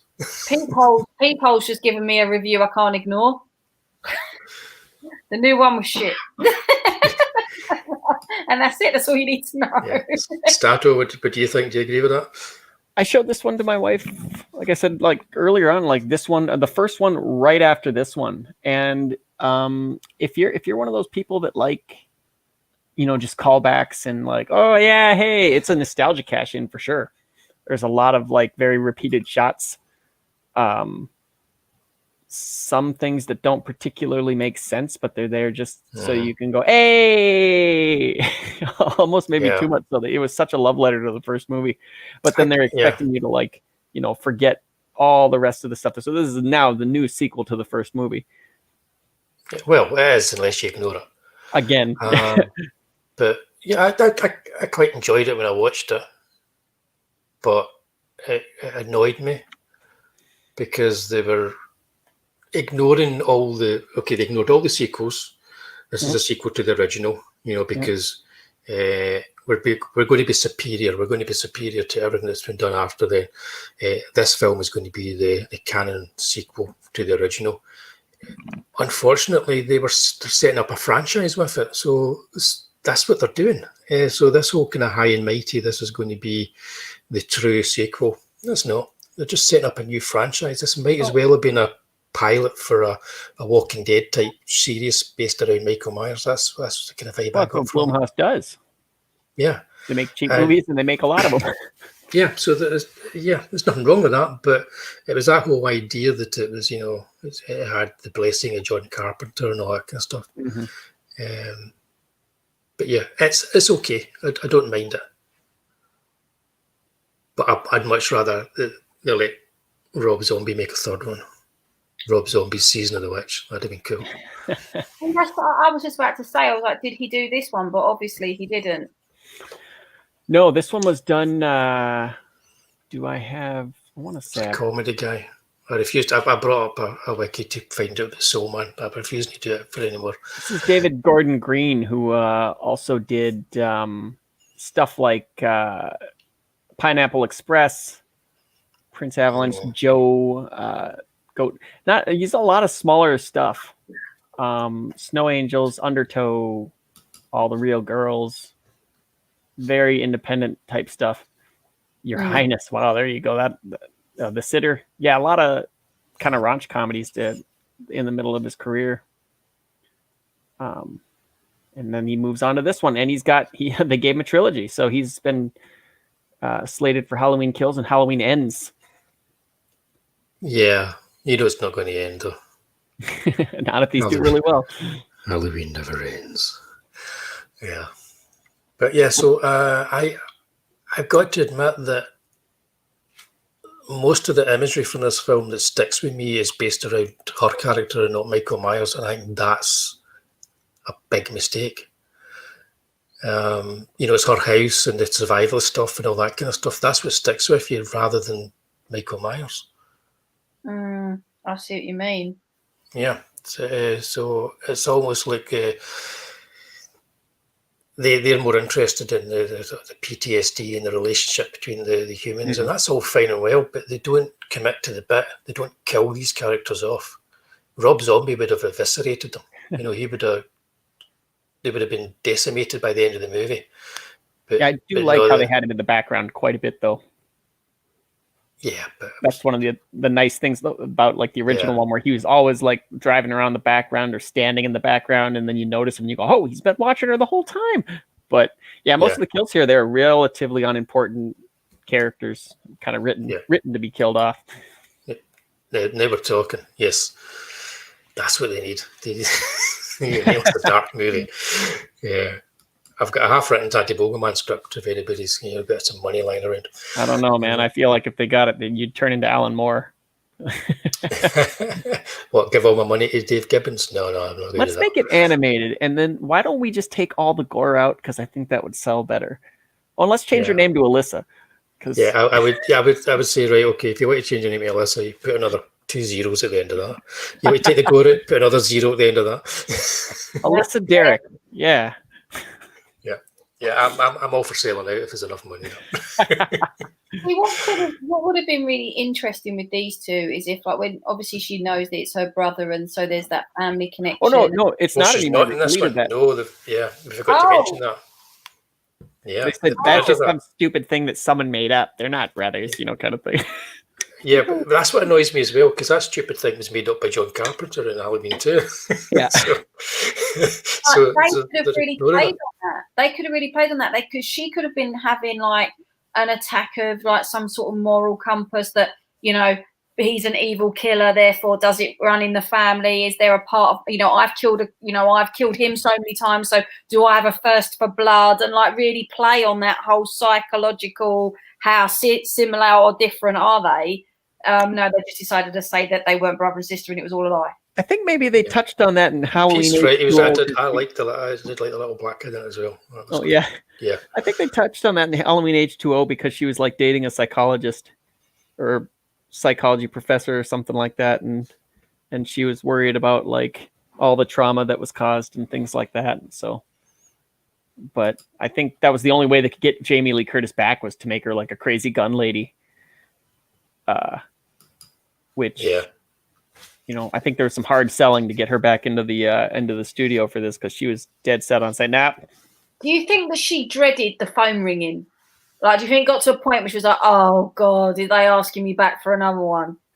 Well, either that or she's kind of done the Michael Keaton thing where, he kind of tried to distance himself from Batman. And then after a while, certain nostalgia hits and, you start to think, wow, this is actually pretty special. And then you're all about like, I was Laurie Strode. What's up? Hey, how's it going? I love that role. And even though it was a bane of your existence for like 20 years. It's a simple typecasting thing. It's like she didn't want to be typecast as the Scream Queen. So then she gets in Trading Places and gets films like True Lies. And so she gets to do stuff that's no longer, the horror stuff. But eventually, you get to a certain point in your life where you're maybe not getting the roles anymore. So somebody comes along and says, do you want to do a Halloween sequel? And she'll say, I'll be the last one. I'll say, yes, okay, I'll do it. And then a couple of years later, they come back and say, do you want to do a Halloween sequel? She says, I'll be the last one. They say, yes. She says, okay, I'll do it. And ad nauseum. And I think that's what it is. It's just a case of like, eventually the actors and actresses realise that the genre they started out in is the one they're probably going to eventually end up in. I kind of wonder if it wasn't a bit of just fun for her because, I mean, like, she's not exactly needing money. She's written books and there's the whole Activia thing. I think she's still married to Christopher Guest. Yeah, both doing really well. So, yeah, man, the six-fingered man, that's her husband. Can you believe it? Indeed. What Activia thing? She was a spokesperson for Activia for a little while. Wow, there you go. Is that gut stuff? Yeah. It's the yogurt with the downward arrow, and there's a reason for the downward arrow. It'll get you regular. Any effect, exactly. I am spoke. It's the stuff Jan drinks every day. There you go. He gets down with Jamie Lee Curtis every day.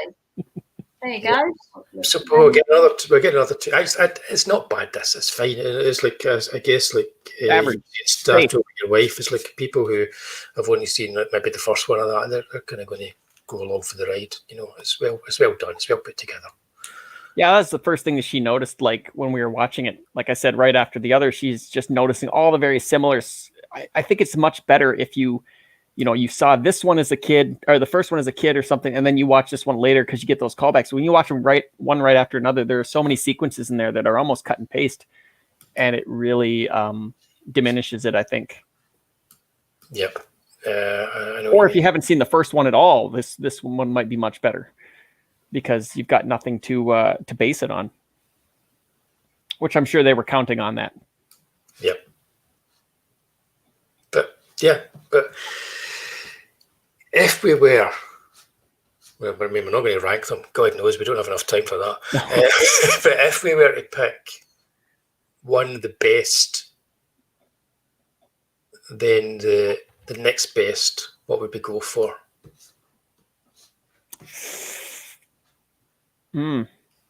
That's a tough one. I'd probably cut right out. Obviously, for me, I know where you're going to stand. I'm going to put the Rob Zombie ones toward the bottom with the failed trilogy. Right. I'm putting H2O and Resurrection. They're the ones that go towards the bottom for me. Okay. I put Resurrection down there and HBO a little, or H2O a little bit higher just because that one was cleared for fun. But this one, it's so average. It's hard to even think about it. It's tough to rank it with this one. Yeah, I kind of like the idea of just having a double bill with like the first one and the second one is one movie, and then the first one and this one is one movie. Almost like a remake, and the first one's just a flashback for that kind of thing. Yeah, I mean, which I can't even rank. Yeah, it's really tough, isn't it, with this particular series? As far as I'm concerned, it's its own movie. Yeah, I mean, I think the Rob Zombie ones after 3. Oh yeah. Yeah, purely because I think that they weren't just made. They didn't just get him in because he was a name in that wanted to do it and all this sort of stuff. I feel like they brought him in because actually he could give something quite cool and edgy to the franchise. And even though they were a bit off the wall, they were trying to keep with the faithful to the original sort of 3. So I'd probably put them, for me, and bear in mind there's 2 of these films I haven't seen. Mm-hmm. I'd probably put them there and put the Resurrection and H2O probably right down the bottom, like Wullie said. Sure. Yeah. Yeah, Resurrection was absolutely terrible. Yeah. Might compete with 5. No. We've been so entertaining that Pete's missed a movie he was going to watch. So, which actually looks like quite a good one. So, I'm glad you had fun, Pete. Cheers for hanging with us. Speaking of fun, looks like we're at 24 backers. 24 backers. 170%. Wow. Yeah, right. James over. Ooh. Right, I shall share the screen. Right, I'll get rid of this. Right, although I will say, I would kind of go, yeah, Halloween 3, the Rob Zombie films, but I kind of have them in a big parallel universe, but that's kind of my top 4 would be. Okay. I'm struggling to use this blooming StreamYard tonight. Like that's any different. I always forget you got to stop sharing that screen, and then do this. Oh no, don't want to do that. That's my details. Mm-hmm. No, don't do that. Don't share that. Yeah, don't share that. Well, thank you for having me on. Oh, thanks for joining us. Anybody who wasn't around earlier, Charlie's was kind enough to have me on our show, along with Statto, as we launched the campaign, and we made our target really quickly, thanks to a lot of you guys. And right now we're sitting at 24 backers, 24 future happy people, 70%, and so what's been going? Feature pairs going. Yeah. No, the digital ones tend to come. I found that the last campaign they kind of come around about the middle of the campaign. People kind of latch on to the digital. The 24-hour variant has done really well. Mm-hmm. Yeah. And of course, the Fearbox and the original art going out the door.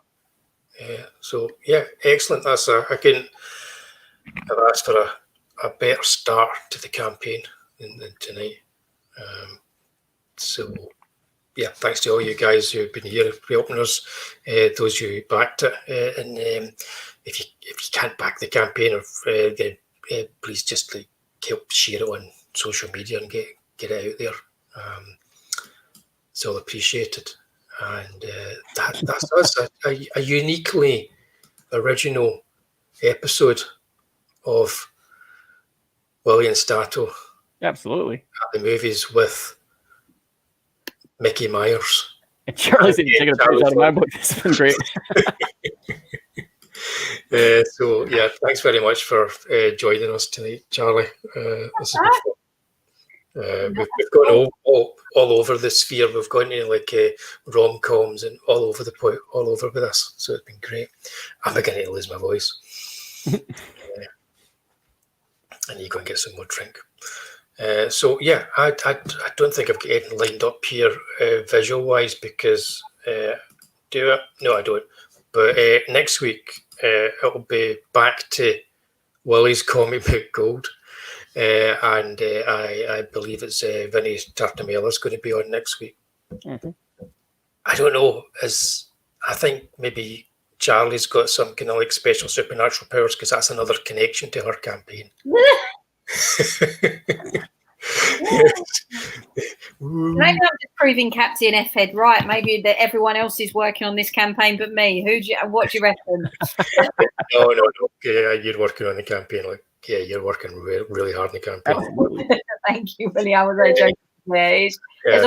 There's a lot of beautiful talent that's worked on this campaign, so I am really excited. I think I'm on 410 backers now. So 410 backers that have supported me, and I'm really thankful. I've thrown myself because I've stuck to one screen tonight, but I'm going to might as well over here. Go this.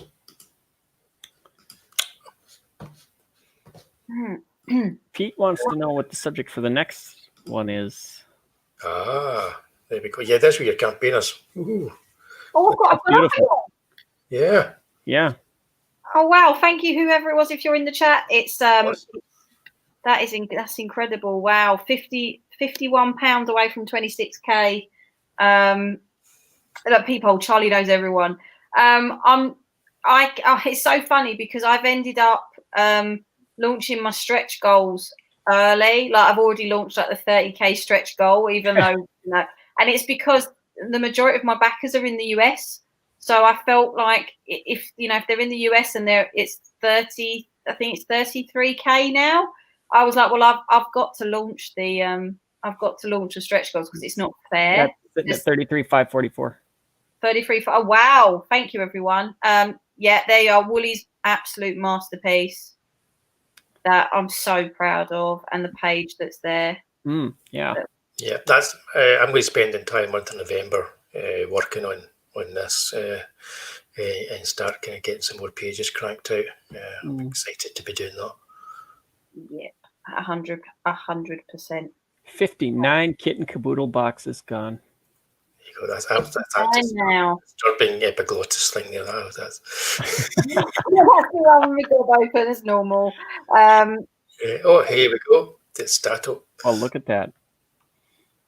Statto's fantastic work. The amount of people that have commented on that, you wouldn't even believe. Well, I'm just glad I wasn't laughed off the stage. I was watching you when you were on. Was it EVS's one? I kept saying, "Scroll down," so we could see this stuff. It's amazing. I tell you who loves it. Billy Tucci loves it. Which one? He loves your one. Really? Yeah, Billy Tucci really likes the children's book. But then the kid is one of his favorite Chaplin films. That's what I was wondering. Like Ethan was like talking about how much he loved the kid, and I was like, oh no, he's gonna. Oh, I hope he doesn't get defensive when he sees that. Like, oh, he's trying to change it. No. And also, I didn't tell anybody this before, but in the trailer, when it gets to Statto's image, the giggling over it is my godson. Oh. It's been it's a very personal campaign in so many ways. Oh yeah. So right, I'm just going to quickly, because we're doing this anyway. Actually, there we go. Hey. Super Dead. Don't forget Super Dead, guys. Peter Gilmore, legend. I backed this. Oh, I did too. Yeah, we did too. That's an amazing cover. Nothing against John, but the cover's amazing. But I'm kind of odd that way. I like to have the original artist's cover. So I actually just backed this today because I was waiting till payday. So yeah, I was glad to finally get it backed. Just backed this one today as well. Payday, that was fun. We backed both of them. Actually, I think we backed both of the covers, didn't we? Super Dead. We backed both the covers. I'm sure we did. Did you? I had an argument with Gilmore, and I rage bought his book. Yeah, I bought the double cover, I think, and then you went, "Oh, Gilmore, don't ever say people don't support you." Not that people really don't, but Peter's like, I love my cover. So Jan basically went, "Fine, I'll buy another one." Like,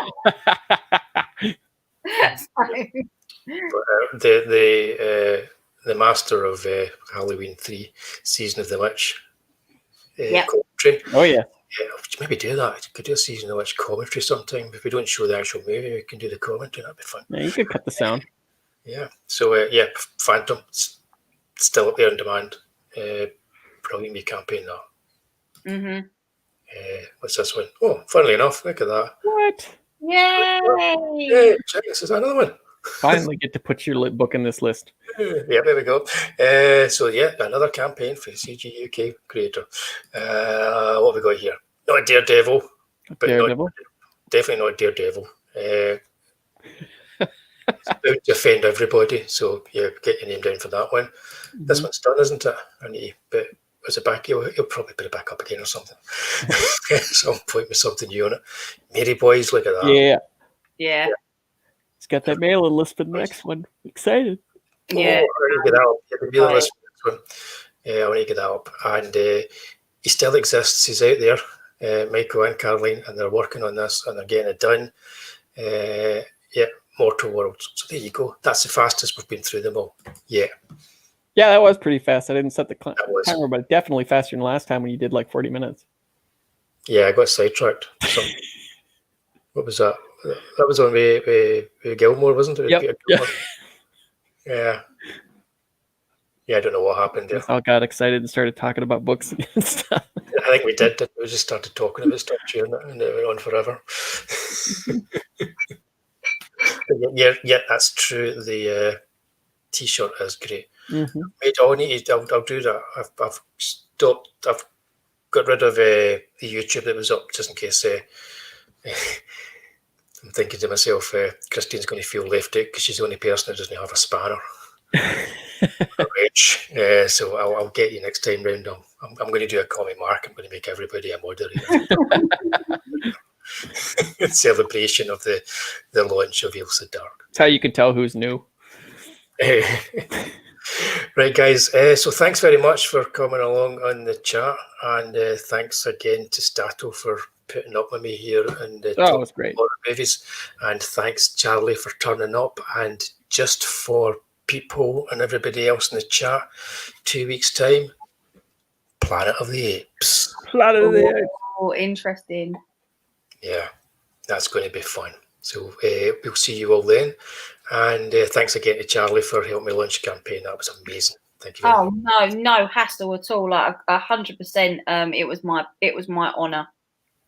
Excellent. Cheers. So I'm going to. I've never ever thought of anything to say. So to end the stream, so I'll just say